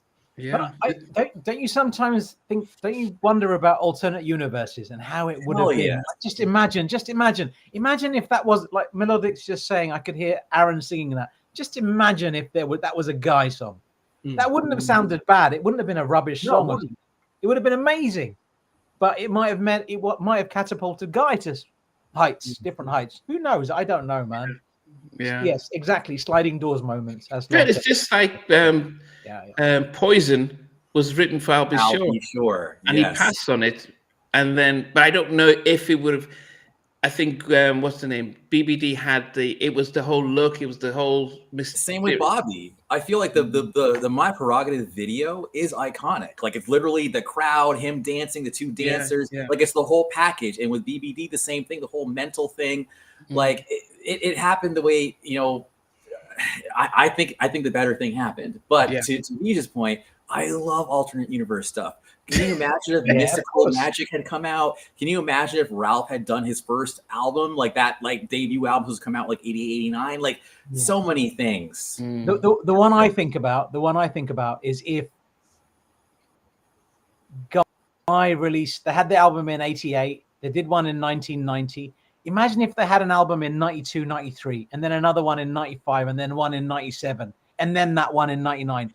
My brain just discombobulates because I cannot even imagine how amazing that version of reality would be, because Guy would be the dominant force, or they would be a dominant force, and they're not. And that kind of makes me sad, because I think like Guy are like the pinnacle for me. They're like the best. So yeah, alternate universes are fascinating. Okay. Who's probably me? So Vijay, you. Yeah. Just wanted to say, Block D just mentioned he had a breakup yesterday, and I'm glad that this conversation is helping you. Breakups are difficult, and we're with you, bro. And yeah, just take it easy, man. And Ezekiel said about backing singers, if we're going to have backing singers anytime soon. No, Andrew's going to continue to take lead, and we're just going to stay quiet for the foreseeable future. And also, Joaquin said about if me and Stevie have Discogs collection. I am on Discogs. My middle name Jode there. If you just type that in, you'll find me. That is me. I've got about 10% of my collection up there. My number 7 was not a single. It is also by that wonderful group New Edition. And because they didn't have a single, I thought I'd show you this random thing. It's a cassette single for something called Voices That Care. Yeah, sorry. I Ralph leads that. Yes. Ralph Tresvant and Bobby Brown are both. You know it? Is it good? I've never opened it. Oh, I should have done that. Anyway, I just cracked. But anyway, yeah, Ralph leads the. Sorry, guys, I just got excited. That's cool. That's cool. I don't know the song. It was a Desert Storm. It's still a song. sealed That's copy, so I don't know what it came out in the U.S. It's Is it good? It's schmaltzy. Yeah. Okay. I saw Ralph Tresvant, and the next name on the list is Celine Dion, and I gave up hope. Anyway, I digress. My number 7 is no shocker. If a New Edition song, it's "I'm Coming Home." It is sampled in BBD's "In My Crib" in 2001, as we mentioned in the previous podcast. But "I'm Coming Home" is the yin to Johnny Gill's yang with "Giving My All to You." I see those two songs as kindred spirits. One is where Johnny's just taking it all away. The other is with Ralph taking it all away. And Johnny's obviously on this one as well. But "I'm Coming Home" is just so good. And it is blasphemous that it is not Pyro. It's probably the only track on that album. I think one of the only that's if it came out in '96 on the Home Again album, it probably would still sound like it fits. Yeah. I would have died if it came out on that '96 album. If it was a single, as I said, it just sounded the way they recorded it there. It could have just been put on there. Yeah, exactly. I agree with you. Yeah, that's my number 7. My second choice from New Edition, If It Isn't Love, makes my number 7. Okay.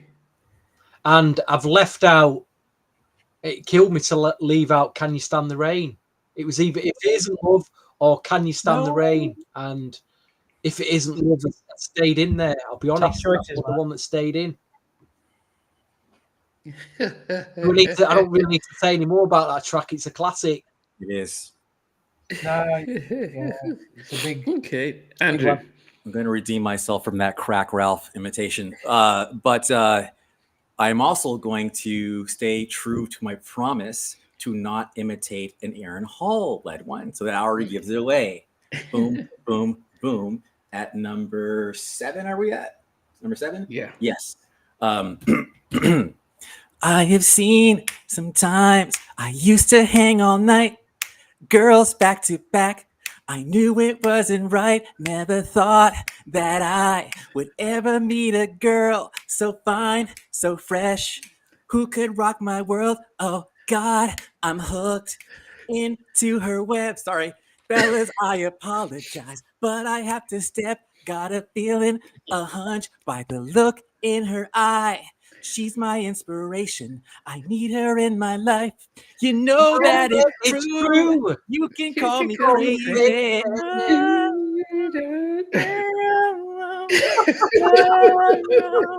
You can call me crazy. At number 7, baby. That's the one. That's the one. And You so was in tune. You was in every line. You was actually in tune there. That's your best. That's been your best performance yet. Wow. Okay. So that's how in tune, totally. That was as good as that was almost as good as Timmy's voice. Someone said, "Chill, Andrew, chill." People can't see this at home. Yo, but like, so that's my last guy one. So just saying, guys, like, no, I like, no group. Wow. That's what I'm saying. Like, that is just wrong. It's wrong. But anyway, that's it. I mean, so that if you listen to it now, knowing that I'll Be Sure is on there, you can listen to the first verse and the chorus, and that's I'll Be Sure. Then Timmy starts the intro, he talks, and then he does the second verse, and you can tell. But I mean, unless you hear the story, you can tell the difference. But it is such a funky track. That's why Gene Griffith says, "We're taking it back. We're taking that track back. That's too funky to give I'll Be Sure. Take it back." And hey, no, everyone was afraid. Hey, even John gives you some seal of approval. Okay. Number 6 for me is my no. This is my first Sky track at number 6. Wow. And I think anyone, if you guys please look at the Making of the Guy album when Timmy Gatling goes through each of the songs from Groove Me down to My Business. He talks about what was going on and stuff. And I asked him about this song. I said, "Tell me about Don't Clap, Just Dance." And he says he was at the club with Aaron and they were just looking around for inspiration. And he just looked around and saw some girls just standing there. And, and he says, "Man, don't, he just said, look, why don't you just dance? You're trying to sit down and do like that." And I'm like, but it is such a funky song. And when you think of the lyrics, I said, "Don't clap, don't clap, just no. What's it? Don't clap, just dance. Yes. Don't dance, just clap your hand." Oh goodness, VJ must have been We'll keep going. Oh, here we go. Yeah, there he is. Okay, yeah. So that to me, I mean, as I said, as my first Guy entry, I mean, there was so many I missed out. But I just loved that. It was so funky, so the whole vibe of it and stuff like that. You Can Call Me Crazy was close, but I just love that. Don't Clap, Just Dance. Yes. Very nice. That's a great choice, man. It's in there. That's all that matters, man. That's amazing. My song, somebody has recently sung pretty much the whole song, and I thought I'd share. It's the same song. So my number 6 it samples Roland Corporation's D50 21 Digital Native Dance from '87. If you listen to that sample, you're like, oh, that's where Teddy got that sound from. So if you do listen to that, I think you find that fascinating. And because it's heavily Timmy Gatling on this song, I thought I would share this. This is Kids at Work. And this is, I don't know if you can see that. That's Teddy Riley, Clarell Henderson, and Timmy Gatling on there. Nice. But yeah, You Can Call Me Crazy, my number 7. Okay, you also picked. Okay, Yeah, nice. You love can that. call me crazy. I love that song. Brilliant, brilliant, brilliant song. Yeah. Stevie. I'm really impressed that you picked that Guy track, Namdi. I would not have expected you to pick that at all. You've really surprised me this evening with that. Yeah, I think I went through I mean, the Guy album is, is it's my second favorite after another the Keith Sweat one. So I know the tracks, but it was like, which one catches me? Yeah, go ahead, When I used Stevie. to go from about 92 to about 95, when I used to go clubbing on a Saturday night, when I was getting ready to go out, getting myself, some clothes on and get the cologne, I'd always play that track. I'd always put that track on my vinyl. And that is the one track I'd play to get me in the mood for going clubbing. So that's why I'm like, wow. That memory's only just come back to me. I'd completely forgotten about that, actually. Number 6, this doesn't make any sense whatsoever because this could be my very favourite track by this artist, even though it's only my second pick from this artist. But it's Bobby Brown. It was never a single. There was a remix to it, a 7-inch remix that ended up on the Bobby Brown Gold edition. And I even told VJ there's a 7-inch Pro. I ain't even got the Pro. He's got it. He owns a 7-inch Pro. I told him and he whipped it off straight away. But I ended up getting the CD with a mix on anyway. But this could be my all-time favourite Bobby Brown track. Even though it's my second shot. I'll Be Good to You. Brilliant. Oh my God. Deary me. Even when he did, I only, because of social media and YouTube, we've only seen that performance he did in that. What was it? 227. Yeah. That lit in his red and black outfit. Yeah. I mean, it was effortless in his dance. How he danced. On that track, his legs were like made out of elastic band almost. It was like, wow. And they have the nerve to call Chris Brown his equal. I'm like, Chris Brown is their parent to Michael. I'm like, you just show him that clip. Show him that clip where he turns up in that classroom and busts those moves, and it's all over. It's all over. But yeah, I wondered though if at the time I didn't appreciate it because they didn't release it, but I wonder if they had. It's really funky. I wonder if they had released it as a single. Would it come out as a promo single with an extra bit of drum fillers in it, which was amazing. It was released in Japan briefly, but it wasn't released as a proper single. Yeah, and with a video and everything. I mean, if it was, that would have been amazing because that's as good as the LA and Babyface tracks, in my opinion. It's as good as My Prerogative, in my opinion. I think it would have been a brilliant song, brilliant single. I mean, if we ever do like a GR Productions top 10, that's going to be in it for me. Oh, it's in there, definitely in there, man. Definitely. Yeah, that's good call. Yeah, okay, nice. All right, so I gotta balance it out and not be extra. So this is going to be a nice mellow version. Number 6 rather, is my final appearance by the Brown Bomber, aka Bobby Brown, and it is the title track to the Monster album, Don't Be Cruel. There's a dope remix that I heard on the radio once, and I'm not gonna do it, but there's a part where it actually does, like, it's just different. So I'm gonna breadcrumb that, and if we get to it later at some other podcast, I'll attempt it. But I gotta balance out the talking and the singing. So a talking round. But there's more singing coming up. Don't you worry. Okay. Number 5 for me is my last entry from New Edition. And when I first heard this song, I thought it was Ashford and Simpson. I first thought it was Ashford. I thought it was a man and a woman doing a duet. And it's Boyz II Men. Because Ralph's voice was so tender, and he had Johnny with his deep voice, and I'm like, and so it is, we've talked about the story that's grown up, the fact that this song created one of the most successful R&B groups thereafter, based on hearing this song and thinking, we need to call ourselves Boys to Men. But I think it's such a pity they never released this as a video and a single, because it's such a powerful song. And the story from Jimmy, actually Johnny, he hated the song. He felt like, man, why are you putting me this old man stuff?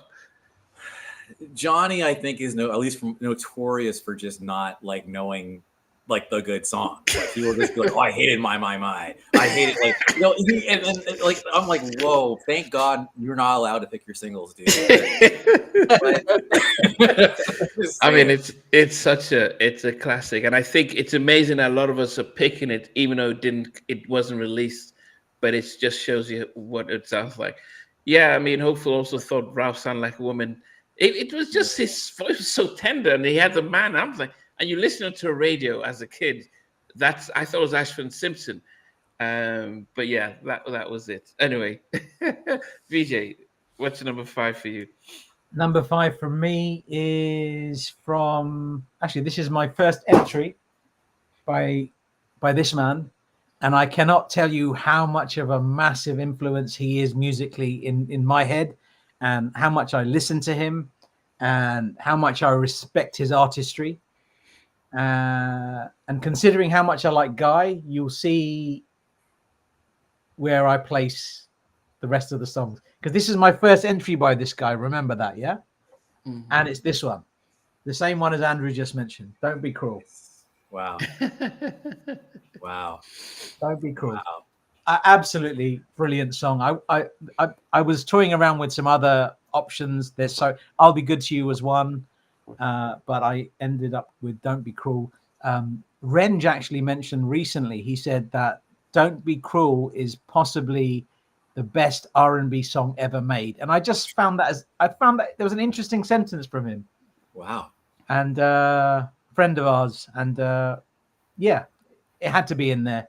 That's my number 5. Don't Be Cruel. Just want to make sure. Did you just say that was the first Bobby Brown appearance at number 5?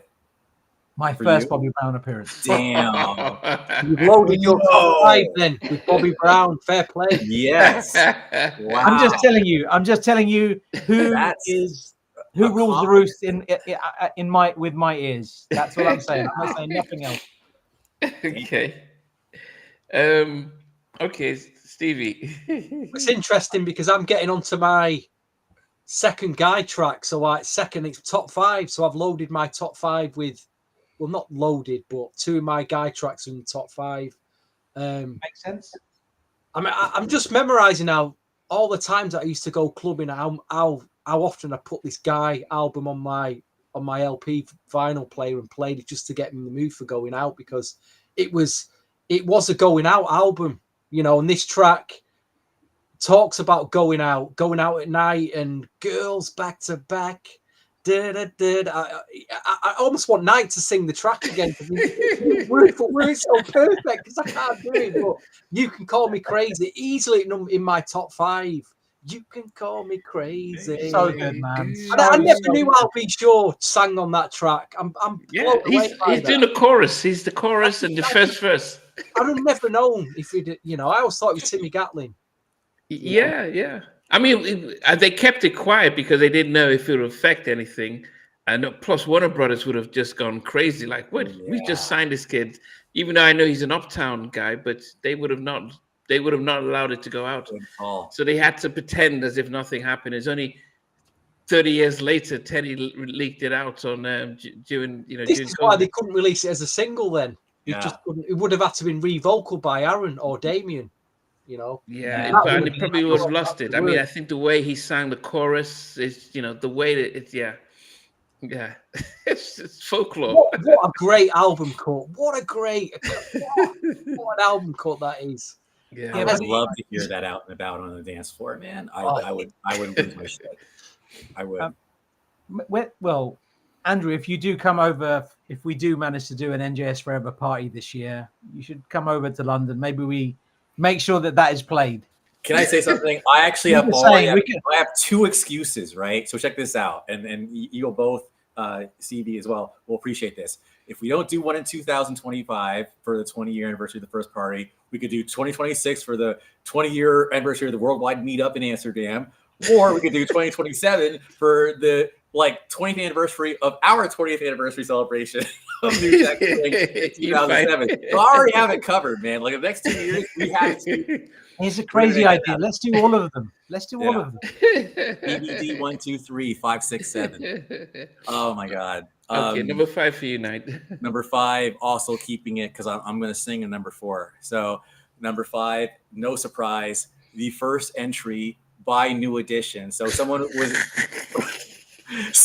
the comments was like, "Where's New Edition?" I'm like, "I got you now, man." So number 5, the first appearance, New Edition with "If It Isn't Love."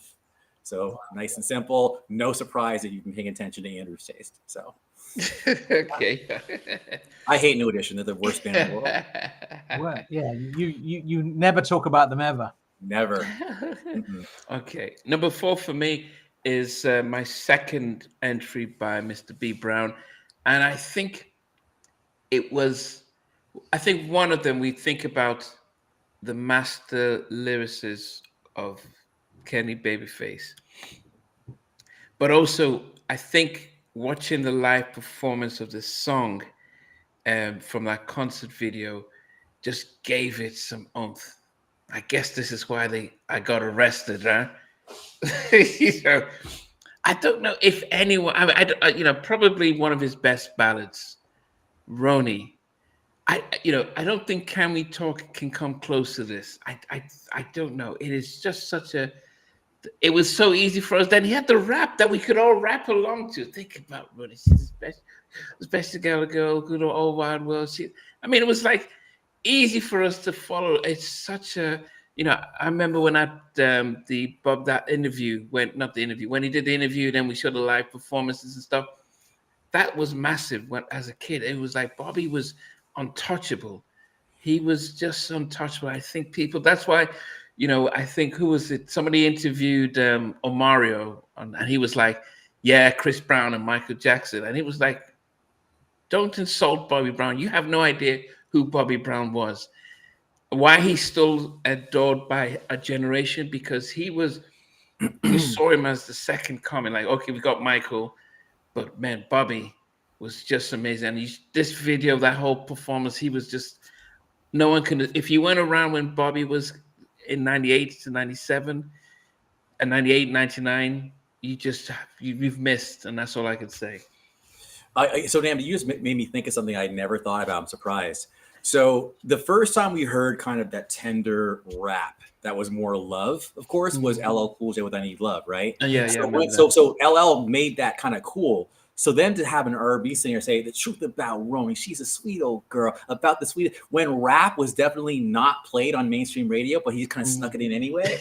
Like that was revolutionary at the time. And the melody was so sweet, and it was such a perfect slow dance on the dance floor gymnasium high school song. It was, yeah, man, you're right. You're so right. And this is why I got arrested. He was a bad boy because going back to what Stevie said, like, girls do like bad boys. Sorry, there is a thing about nice guys finishing last. So, does she? No disrespect to Ralph, but does she want Mr. Sensitivity, or does she want like Rock With You and Roni? And I feel like 8 million, 1 million. I love you, Ralph. Trust me, I'm always imitating you. Trust me, but I'm just saying, Bobby had that swagger. So yeah, man. I maintain this. The first 2 Bobby Brown albums, his rapping is so underrated. On the Bobby album, it's overrated because he's sounding tired rapping. But on them first 2 albums, when he's got that energy and he's got that vitality, his rapping sounds fantastic. Yeah, really yeah, good. yeah. And Mike was saying Roni versus Can We Talk. I think Can We Talk was a nice generation, but Roni was the foundation, and it he even says Roni in Can We Talk, right? There's a part in Can We Talk where he says, just like a Roni. Just like, you're right. Just like us, or something. I could not talk. I gotta find it. Anyway, Can We Talk is a great song. Yeah, no dishing it. Great. No Both dishing it. great. Don't get me wrong, Both great. Ronnie's a great song. They're both great. They're both classic. Yeah. You No know, dishing it's a it. No. hard He pick, that. did. It's a And hard just pick. like a Roni, you were too shy, but you were the Great only, song, so was I. Dude, I love this. See But how you're Face- connecting the dots But subconsciously. I Face love did it. say that he got it from PYT. Yeah, a Tenderoni. So Face said, yeah. Yep. Face said he got it from PYT, and then he put it on, did the Roni track. That's where the foundation of it. And then he he said Ralph hit back with Rated R. Rated R was good though. I like Rated R. Andrew, did you like Rated R? Oh my It god! was a great opening the house party too. But like, it's not. They're in different lanes, man. Sorry, guys. Good. Oh, VJ, time. Yeah, go ahead, VJ. Okay. Number 4 we are on, right? Yes. So my number 4 is by this group, and it is the song that Andre Harrell told us is the most important single of his entire career. It is Groove Me. It had to be in the top 5. Like I like Stevie's list more than my list, and I like so far, because I say that because I think he was doing some more obscure stuff, and I wanted to do the obscure stuff, but on this occasion I've gone with the more heavy hitters. I think last time I went with the more obscure stuff. Well, you two inspired me to your selections in the last one. I thought, well, you guys are going really deep. And I thought, yeah, that's like what it was. But I've gone back. I've followed your suit. And I've gone more commercial. So Groove Me is my number 4. I just wanted to say that it samples the Mohawks, the Champs from 1968. It also samples 2 tracks from James Brown from 1974, namely Funky President, People It's Bad, and My Thing. So I didn't even know that these were samples used in Groove Me. So I just checked today, and that's new information for me. And VJ, I've got a story for you. Just reminded me. Go on. This is 1987. Heavy D and the boys come over to Manchester to play I don't know where they played at. It might have been the Hacienda, it might have been the Apollo. But I've got to shout my best friend, Andy Madata, because he actually was with Heavy D and Eddie F on that day. And I don't know how he ended up meeting up with him, because he went to the gig, but he ended up I think he went to lunch or ended up talking to him. And apparently, God, I'm so glad I've remembered this story. Eddie F had he had a cassette tape in his pocket, and he said to my friend Andy, he said, "We've got, I'm going to play you this. We've got this group coming out called Guy, and this is going to be the first single." And he played him Groove Me in '87. Wow! No way! That's incredible. See, I'm just so happy because I remember him telling me this story about Eddie F. He had the track on a cassette tape and he played it him, and it was like, this is the new sound that's coming in, you know. So, wow. I wish I was there. I wish I'd have been there, but and that's the thing, though. Like people give a lot of praise to Keith Sweat and Johnny Kemp for being like the first people to have this New Jack sound, etc. But I was convinced, and you've just corroborated that, what was in my head, that Guy have to have recorded some of this stuff in 1987. Might have been later. It's always been in my head. It was, you know, but Heavy D definitely, boys came over to Manchester that time. That is just crazy. Thank you very much for sharing that. Cal West was saying that Teddy was supposed to produce their album, and they were playing their demos, and Teddy was like, "Look, you guys have got it," because he was busy doing Make It Last Forever. So he was doing Make It Last Forever, and he was doing the Guy album. So even Timmy says he remembers being in. So he was busy doing those 2 albums that he could only do 1 track for Albert Shaw, and just gave them that space. So yes, you can imagine they were all recorded and around that time, 97, to come out in June of '88. So, has that ever happened to you though, VJ, where you've been in a record shop and like a rep has come in from a record company, and he may have give the record some promos, or he may have had a tape and they played it in the shop to say this is what's coming out? I remember once I was in Expansion, and there's a rep from Jive Records came in, and at the time the R. Kelly album had come out, and he had a cassette tape. You know, Mike. Do you remember Mike Davis? Ain't No Stopping Us Now. He had that on a tape. He was playing that in the shop. Like, this is what we're coming out with. And he said to me at the time, we've got a new High Five album coming out, and R. Kelly's done some tracks on it. He was telling me all this at the time. Yeah, that's incredible. Yeah, that was a lot of fun.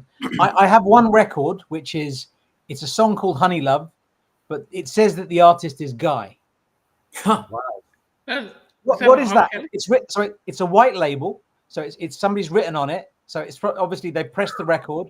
It's obviously Robert has done it, and the person didn't know. They're like, oh yeah, this sounds like Guy. Let's just put Guy on there, and they've done that. It's Guy and it's Honey Love. How mad is that? Wow. Doesn't that just reaffirm that R. Kelly or Robert? Sorry, I didn't mean to mention his name to everybody that's throwing a fit right now. Robert, isn't it mad that Robert did really absolutely steal Aaron Hall's style? It's just absolute fact. It's just a fact.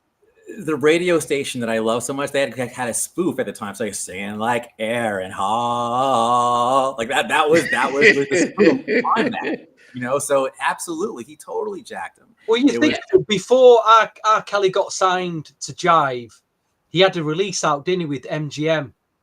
Yeah, Tab Dash. Was that Tab Dash? Yeah, on Tab Dash. But if you listen to that, that is that song, that the production's a complete My Prerogative ripoff. Wow. Yeah, why you want to trip on me, or why you want to play me, or whatever. It sounds like the whole thing is. It sounds like a Guy track to me. That it is absolutely a Guy ripoff. Also, just as we're saying this, Talk to Myself, Christopher Williams that's My Prerogative. Mm-hmm. So this is Timmy saying, hey, I said, Timmy, it sounded like My Prerogative. He said, yeah, that was supposed to, because we were supposed to write to it. And when Teddy gave it to Bobby, then, I needed to take this. That's why the proof that we had, that was supposed to be a Guy track. So he just said, just go ahead and crazy, man. But back then, you wanted to buy. That's what you want. We all wanted that sound, whether it's ripped. I can say it's a rip off now, but back then, that's what I wanted. I wanted to go each week and buy a record that just sounded like that. So yeah. But I would always say, look, R. Kelly won't publicly admit it that he did take Aaron, but he learned to actually take it to another level. And so no one, by the time he came with 12 Play, no one said he sounded like Aaron. It was like, damn, So I mean, I've just remembered the day I actually found that someone's just listed Why You Want to Play Me. I was in this record shop in Manchester called Spinning that sold a lot of soul and dance. And I was looking through the racks, and there it was, R. Kelly, Why You Want to Play Me. Now, I'd got his first album, but I'm like, imagine, I didn't even know this song existed. And I'm like, I took it to the counter, and I went, I want to buy that, but can you play it? He played, everyone's in the shop like, what's that? Oh, it's just some swing beat record that he wants. People were like blown away, and I walked out with it. I've never seen it since. I've never seen that record since in a record shop. Yeah, I think TJ Waters summed it up perfectly. Everybody ripped off Guy. I think that's the sentence. Yeah, you don't need to add anything else. That's perfect. That is absolutely perfect. That makes sense. Go ahead, Stevie. What's number 4? Oh, sorry. It's the last of my new edition selections, and it's the track we was all talking about before about as a guy you turn down a lady even though you think she's got everything, but it's not quite there. You're not my kind of girl. Do we need to say any more? But that is my favorite new edition track off the album. I just love that record. That is my favorite new edition record. Sorry, I listened to it again just a couple of days ago, and I'm listening to the. It's not the way that you carry yourself. The production as well. It is a mid-tempo swing track to me. That. Love the background vocals too. Yeah. Go ahead, Knight.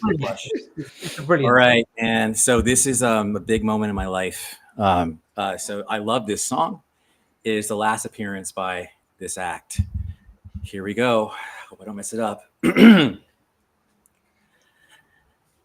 It's late at night. I hear the rain outside my window pane.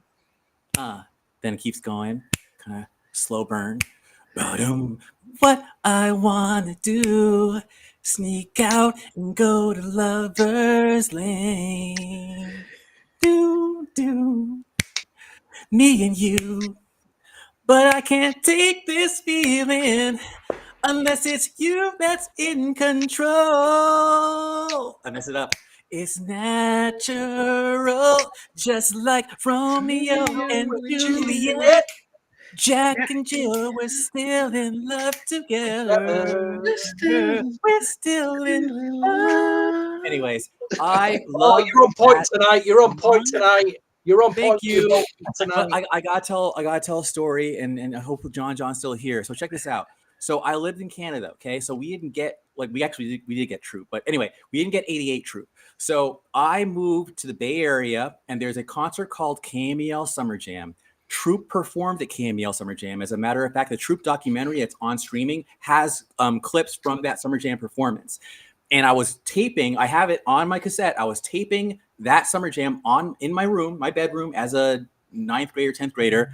And the first time I hear "It's Late at Night," they actually did a snippet of that song live. And I'm like, what is this? And then, I went back because I thought Attitude was the first album. Like, I'll be real with you, right? So I went back and found Romeo and Juliet. That's why I called it in my head. But it was Still in Love. So that's at number 4. Number 4, people. So that is the final Troop appearance. But I think to be at number 4 on my top 15 is Love. So, man, y'all, that's the one for me. Right. Yeah, as I said, it's my favorite of that album. And its timing, and that's the whole episode. This whole thing came about when Rodney B says we had to quickly do Attitude because New Jack Swing derailed our debut album, and I didn't realize, but that's my favorite on there. Young Girl was close. I almost had Young Girl in it. But I He thought actually this says was "Don't talk, just listen" on Young Girl too. So I always wondered if Devontae grabbed that from Young Girl at the very beginning. I'm pretty sure he says "Don't talk, just listen" at the beginning of the track. I'm pretty sure. But anyway, keep going. Sorry, I had to jump in. No. I was just saying that Young Girl was close to making it in my top 15, but I thought Still in Love was just a standout. I think John's saying something to you, Andrew. You didn't say anything about it though. Wow. Was he saying it to you? I don't know. Have I read that? Or maybe he told someone in the chat. Oh, Yeah. okay. Yeah. Okay. Oh, okay. Either way, I'm glad that John remembers KMEL. He actually says that. This is a full circle moment for me. I'm telling you, that's like childhood, like my teenhood. I was like 13 or 14, and here I am. Like I got to sing it. Y'all, that set was so dope. Summer of '92, and man, this was good. Unpopular opinion: the best Troop album is Deeper. So and that was Summer of '92, baby. The production is very, very good. It's a stacked album. For me, it's Attitude. Attitude. Yeah, Deeper definitely for me, Attitude. be Deeper. Attitude. That Deeper album is like it's a cinema type album from start to finish. It was good, but I mean, Attitude. I mean, especially they had. Attitude's got great singles on it, but as a whole album, Deeper is just. I'm with you. I'm actually with. I'm with. Yeah, that makes sense. That makes sense. Yeah. I forgot to say one thing about "Don't Be Cruel." It's sampled in 17 songs, and that includes "That's My Attitude," which I thought was really interesting. I didn't know that. Wow. Huh. Wow. Didn't realize Troop wasn't making them. Oh, I know why. Say what? Yeah. Don't be cruel. Hey, baby. That's my. That's what they're referring to. Lyrics. Mm-hmm. Oh yeah. Hopefully, the reason why is I put the wrong Troop album and that's why I had to stand behind it. Okay, number 3, top 3, because this is probably a so powerful episode. We didn't realize how time is good. Number 3 for me is my is it Queer of the Bridge? Welcome. Number 3 for me is this was supposed to be Make It Last Forever Part 2. And Tammy said that it was a duet. And I guess Jean Griffin just didn't, because she didn't sign no papers, he just started to, they turned down her vocals. But Goodbye Love was supposed to be a duet with Tammy and Aaron. And Oh, yes, they yes. started to turn down her vocals. But the crazy thing is that I didn't realize that was Tammy. It was when I spoke to Timmy and I said, "So who's the lady you?" He said, "That was Tammy Luke." I said, "What? Back in the 80s? You know, I thought Tammy just came out on the future." He said, "No, we've, you know," and he was upset that she, you know, if you look at the CD notes, she wasn't written on anything. But Goodbye Love. Go ahead. No, go on, sorry. You said finish your point. I've got something. Yeah, I'll just say that Goodbye Love is it's my second guy track on there. There's just another track that's just out there. And Timmy says they were on the road and he didn't want to be tied down. So it was a story behind writing Goodbye Love. It was about saying, look, man, this is, you know, I'm on the road, I'm young, this is things are going around. I ain't, don't be around if I find somebody else. But it is, I love the track. And I'm sad that Tammy didn't get a full moment to shine the way Jackie got with Make It Last Forever. But this could have been something different. It could have been really a bigger track especially if they'd released it and all the women just singing along. Yeah, number 3. Can I say something? I also love how Goodbye Love gets a little subtle shout out on Don't Go by Blackstreet. That no baby, no baby, no baby. Yeah. Like, you know, in the very beginning. So I just want to say Goodbye Love is just there was no way it wasn't making my top 15. So I love that it made your 3. I think Mary sampled it in her My Life album. Don't go. Don't go. The song Don't Go away. Yeah. Go ahead, please. There's two things there. Before we talk about, I'll talk about what you just said there, Andrew. There's a version of Goodbye, Don't Leave Me, which samples Goodbye Love.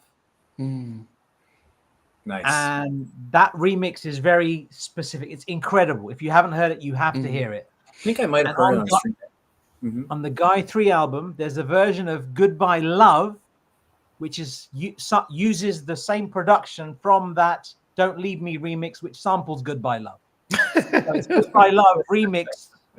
It's like a loopy-loop thing going on. It's amazing. You need to hear both of those songs. Incredible. But I was going to say that another Uptown Records group was the Girls, and they had the biggest song that they had. The big song for me was incredible, was Wishing You Were Here. And the original demo of that was done by Tammy Lucas. And Tammy Lucas was the reference vocalist, female vocalist, and she did so many demos for Uptown artists. So she was around. It's a shame. I agree. It's just a shame. But yeah. She was supposed to be signed, and she doesn't like the contract at Capitol. She said it was pretty much signing away, so she just kept it. So yeah. But anyway, lovely song. Oh, Stevie, what's your number 3? Top 3. 3. Sorry, did you guys know that Teddy did 9 different remixes for That's My Attitude? Not 9. I don't know. That promo, US promo's got a lot of mixes on it. Is it like 7? I thought it was 7 or 8. Is there 9? Well, if you include the original, well, I didn't know. Is that maybe? I'm not sure if all of them came out, but he was saying he did. He did 9 different remixes for it. And Mucho was saying that was his favorite Teddy track. 7 mixes on the US promo. I've got a promo with a load of mixes on it. They weren't all on the CD. There are 8 remixes on the versions I have. There are 8 remixes. Yeah. So if there's a 9th remix, that I don't know about it. Yeah. Okay. Sorry, Stevie. Go ahead. Number 3. I really liked all the remixes from the first album from Guy. Apart from this one, I think the album mix was the definitive mix. I felt that the remixes didn't do it justice. I felt they should really have just done an extended mix and kept the sound of the album mix. I don't know what night's going on, but anyway, Guy I like, which has transcended itself into social media and trending, and that's my number 3. Guy I like. Yeah. My last entry for Guy. So, wow. But it will always be a favourite of mine, that forever. Will always be a favourite. Where are we on number 4? Number 3. Number 3. Yeah, he did. Yeah. I have all 9 of them. Did Yeah, I not see- say my number 3 then? I haven't said my number 3 then. Oh shit. Oh, go. Okay, I'll just do it quickly then. My number 3 is also I like Fantastic. It samples. I didn't know that it did this. Is this right? It samples the Barges I Like from 1982. Does it? I don't hear it. Ooh, when I like it. I don't hear it. No. No, I think that might be false information. It's sampled in 11 songs. That's it. That's my number 3. And unfortunately, considering how much I like Guy, that is my last entry for Guy. And Guy, nobody on this list is more important to me than Guy. So it makes no sense that Guy. Same with me. Is at number 3. It doesn't make sense. But if we're doing individual songs, then the other 2 songs that they edge it, and I'll explain that in a minute. Okay, Knight, what's your number 3? Before My we go number to- 3, my number 3 is like I feel good about this because this individual definitely his first 2 songs were like 14 and 13, but his last entry is at number 3, and that is Mr. Albie Shore with Night and Day at number 3. So Wow. yeah, I rate that song very highly. So, Teddy did a version of Off on Our Own. So he did his own production. No, so he did his own version of Night and Day, and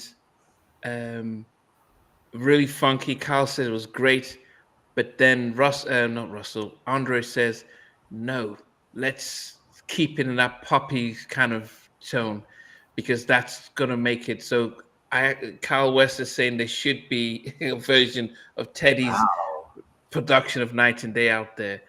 But Teddy did, when he first heard the demo, when it was still in his raw form, says, what's that Michael Jackson track that you guys are singing? And he called it that Michael Jackson type of the vibe. And that's how he knew it was going to be a hit from day one. And yeah, so Night and Day. Different from me, but yeah, definitely a track. Okay, so top 2. And this is probably... it's off of this album, off of this Don't Be Cruel, my favorite album, of course, my favorite track, this one. I would say that this is, if I was going to give props to L.A. Reid, I'm saying, look, the drums on this is off the wall. The whole thing about this stuff, and this was a different Bobby from the time he came out after he dropped other tracks. But when he first came out with this track, with Don't Be Cruel, he was relaxed and he was chill and he was young, and even how he dressed. I thought when the money came in and the success, he got a little hardcore, but I love Don't Be Cruel. It's the little rap in there. It's the fun part. It's the drums. And Ellie said, look, he was a drummer and he had a special way of programming his drum beats on as a producer. But the rumor was, when I was a kid, was it was meant for Karen White, but she didn't want the raps. And Karen says, man, I would have handled that. And Daryl Simmons says, no, it was not for Karen, because Karen did, I think she rapped in Secret Rendezvous, so she could have done it. But Don't Be Cruel, it's number 2 for me. It was edged out by another track, but Don't Be Cruel is number 2. Yeah, VJ. My number 2, LA and Babyface produced track. It is obviously by the Brown Bomber. He has to be in there. And this song is absolutely phenomenal. I hear it and it just lifts my spirits in a way that I cannot explain. It is commercial as you like. You'll hear it in your local grocery store, and it's every little step.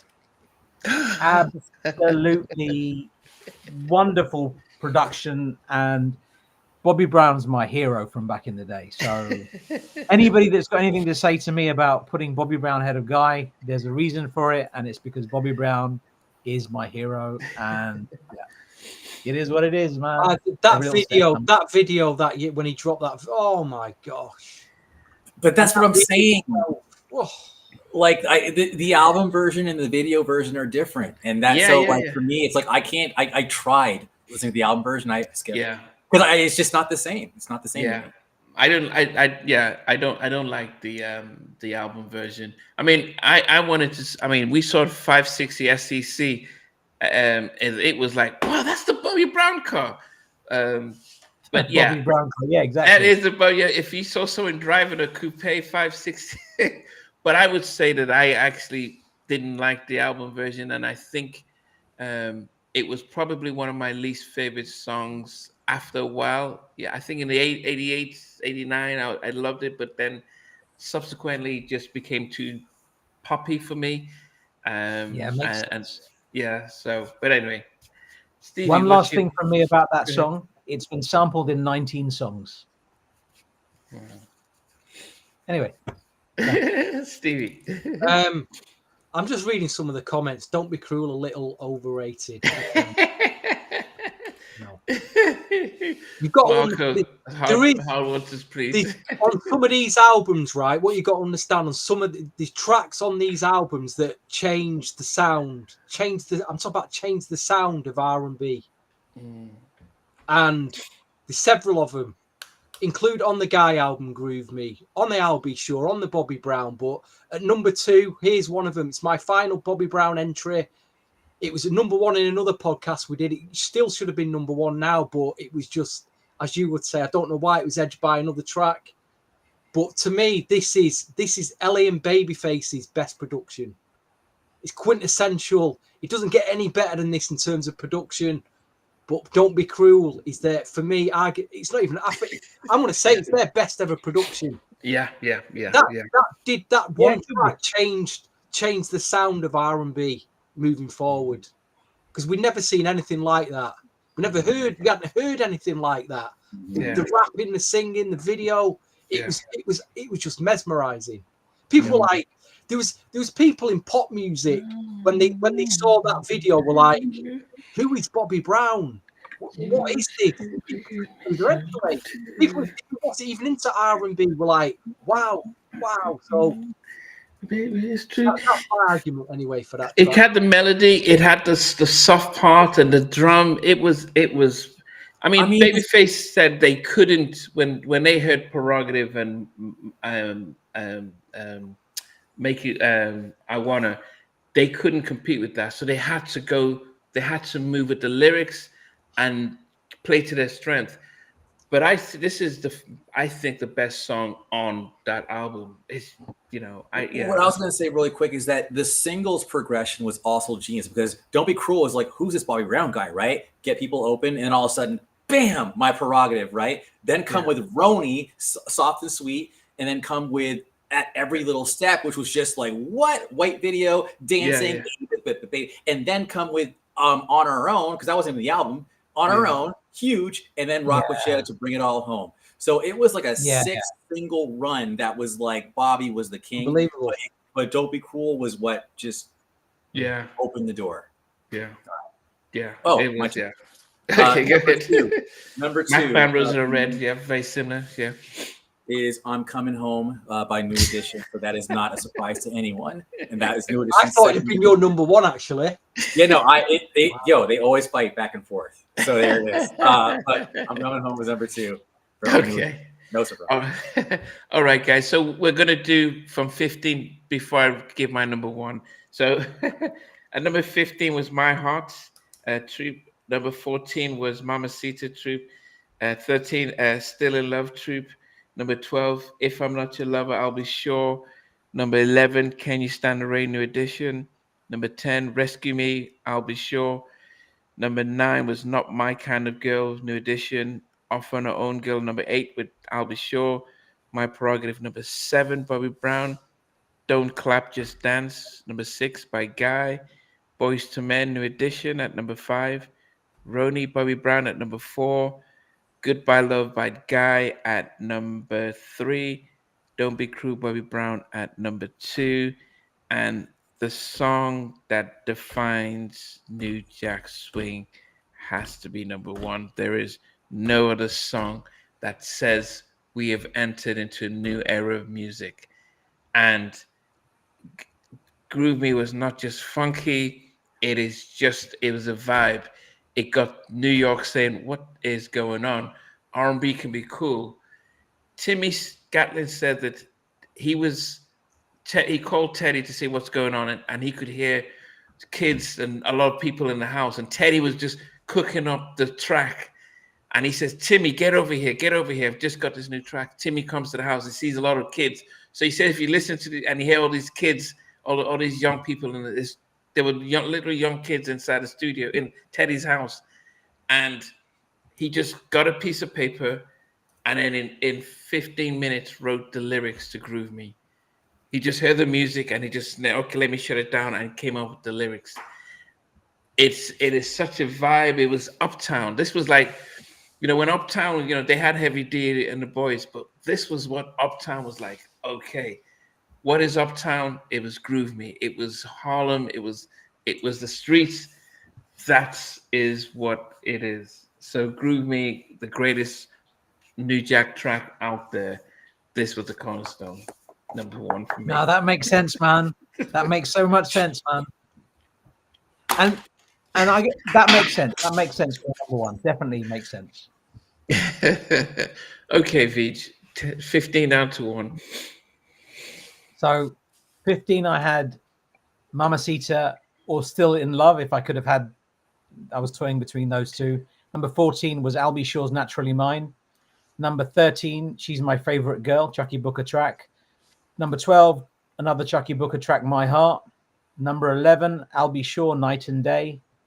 Number 10, New Edition, Can You Stand the Rain. Number 9, If It Isn't Love by New Edition. Number 8, Albie Shaw, If I'm Not Your Lover. Number 7, New Edition, If I'm Coming Home. 6, Guy, You Can Call Me Crazy. 5, Bobby Brown, Don't Be Cruel.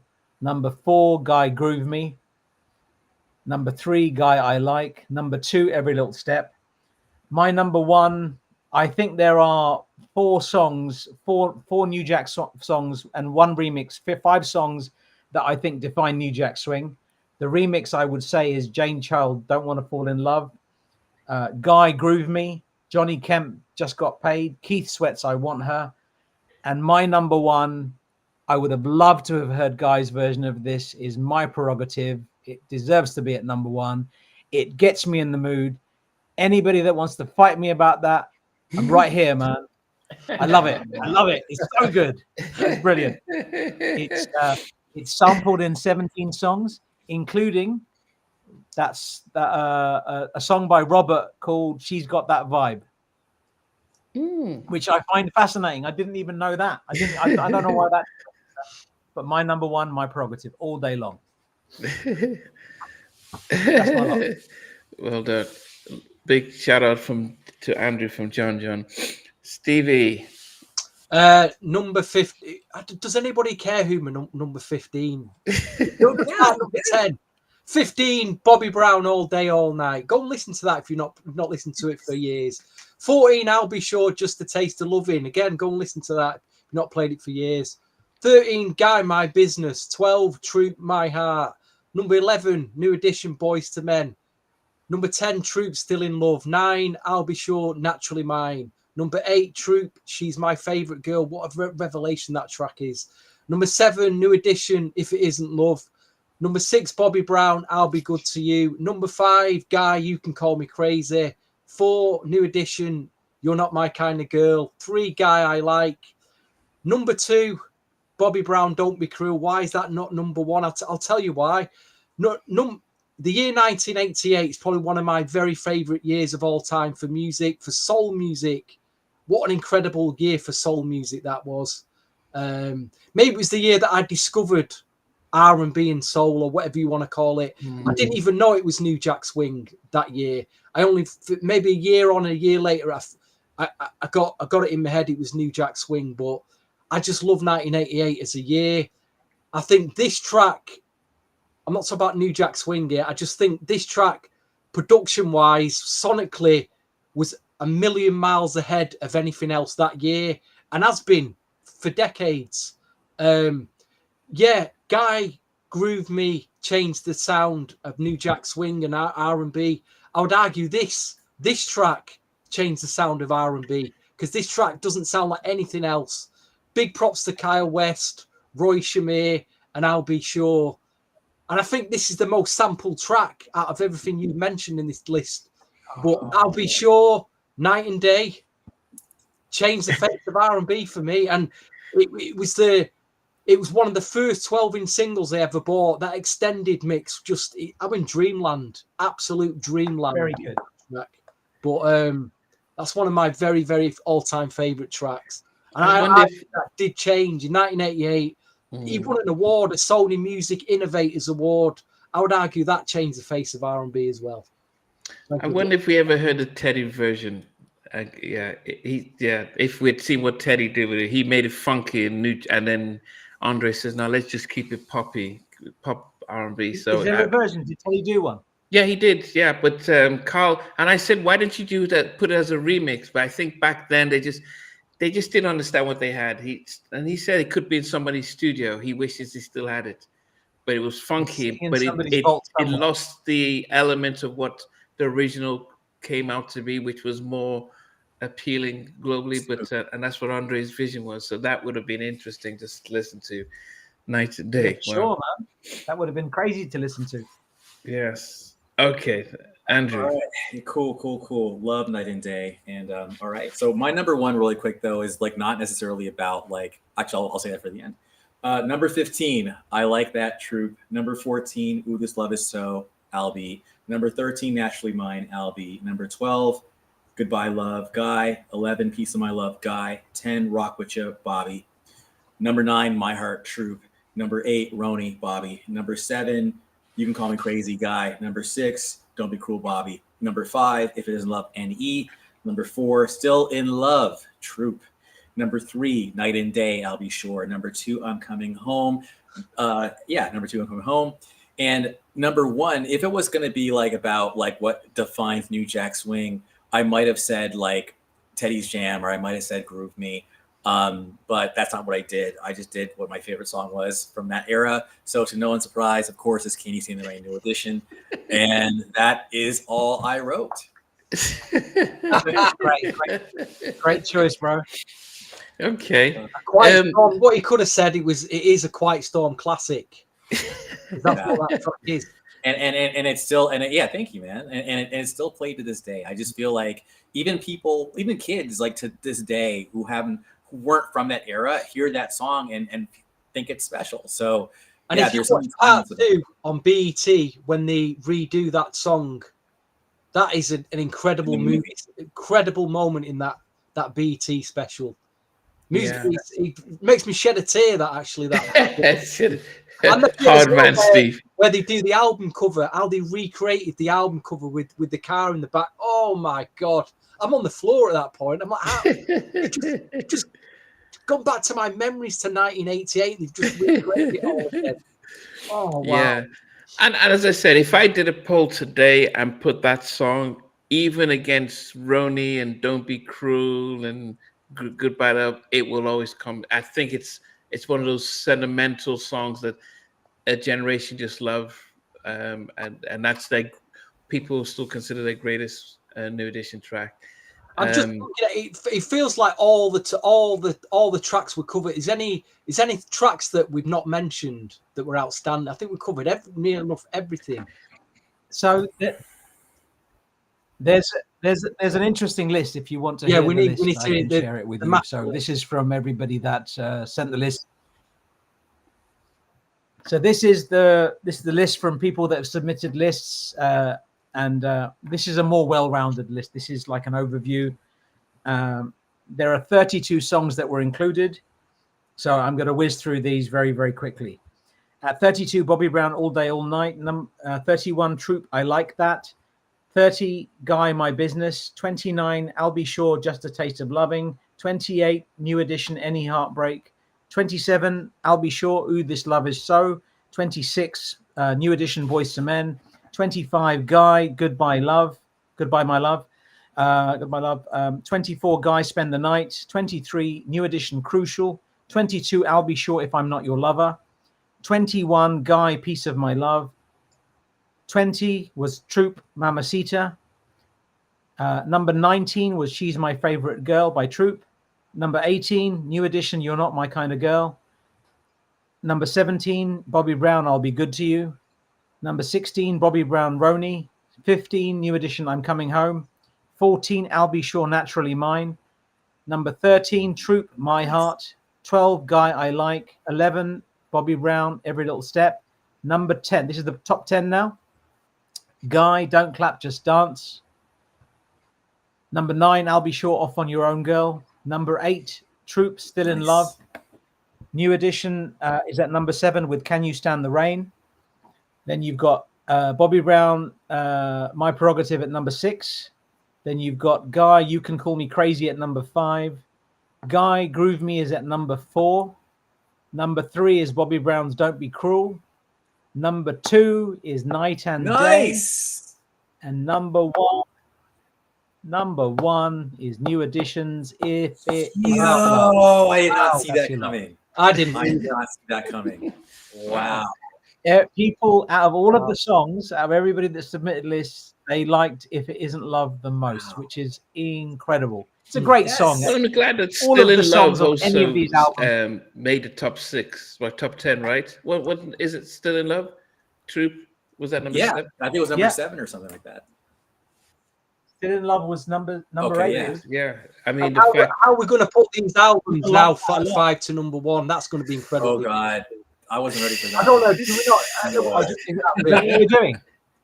Yeah. I mean, Really, we're doing that? Okay. Yeah, I think out of respect, we you know, out of respect, we just say, out of respect, we will just say that, you know, it was. Out of respect, 5 amazing albums over 5 weeks.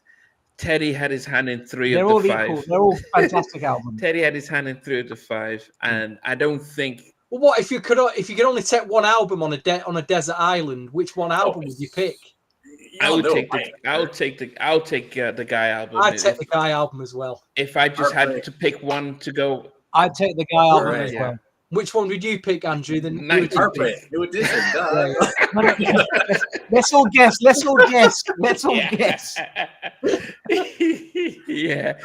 Anyway, everyone, you know, we'd been away for about almost 3 weeks, so hence you might think, look at what we've just done after 3 weeks. It was going to be a big episode because it's going to be 15 tracks.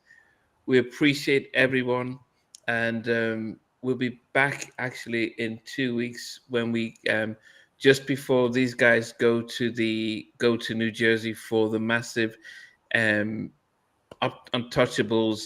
Rock the Bells Festival. Rock the Bells Festival, which is Untouchables and Uptown Records concert. But before that, we are doing the Battle of the Producers Part 2, Darkchild versus Timbaland versus the Neptune, and it's going to be another epic battle because when we Part 3 is going to be even bigger. Well, it won't be even bigger. It'll be fun as well. The Battle of the Producers. So 5 tracks from these 3 producers, and not the same artist and not the same album. So that's going to be interesting. I spoke with Darkchild a couple of weeks ago. He gave me 5 tracks he says he would include on the list if he was putting out his list. So it'll be interesting to see how many people will pick those 5 tracks. But guys, we appreciate through 2.5 hours of this. Thank you. Wow. I think it won't be. I don't think it'll be as long. I don't think it'll be. I think this was always going to be the bigger one. This episode. I think the others will probably do it within 90 minutes. But as always, for every single one of you guys who put stuff in the comments, you make the show alongside us because we read everything that's posted. You read everything that's posted. It makes a massive difference. John, it's always an honor to, we're going to have to get you back on another, when these guys come back, when the 3 of them come back from the States, so we could talk about deeper album. The deeper album, yes. So we'll be able to get you back on that. But Timmy, everyone, we love you, and Stevie, Knight, and VJ. It's been an epic. I didn't expect us to be up here 2.5 hours, but normally I'm falling asleep by this time, but because this was such a great episode, I stayed awake. So We're still we awake. thank you guys. Catch us in 2 weeks, and yes, we'll see you guys. Okay, I thought you guys were gonna wave and stuff, but Oh, we got to say. yeah, we're you can saying say, I'll anything? say goodbye. Oh yeah, I've got something. I wanted to ask. Go ahead. I forgot to ask John one question. Why did my music not come out as a single? What was that about? What an incredible song! I think That was a great song. that's why I said the Attitude album was a better album. I love my music with Dallas Austin, not Spinderella. Oh, what's her name? Joyce Spenderella Irby. Joyce, yes, Joyce. Yes, amazing production and stuff like that. Yeah, it's my favorite. They came hard. They said we needed to. They got left behind when in '88, so they came back right away. And who came back? You know, New Edition broke up. Bobby Brown took 3 years. Guy came out a year later, and probably Jodeci had already come in, and then we High didn't. five. Yeah, so I think they recovered quicker. Yeah. So anyway, that's for another episode. We'll get you. Yeah. Well, that's for another episode. But anyway, thank you guys, and we will see you guys later. Hey guys, thanks for watching. Thanks for being a part of Halftime Chat. Please remember to subscribe, share, and comment. But most importantly, why don't you become a member of Halftime Chat? We've got amazing videos, amazing perks, and being able to support the channel. But anyway, thanks for watching. Take care. I never participated in that category. And somewhere in between. Or even less.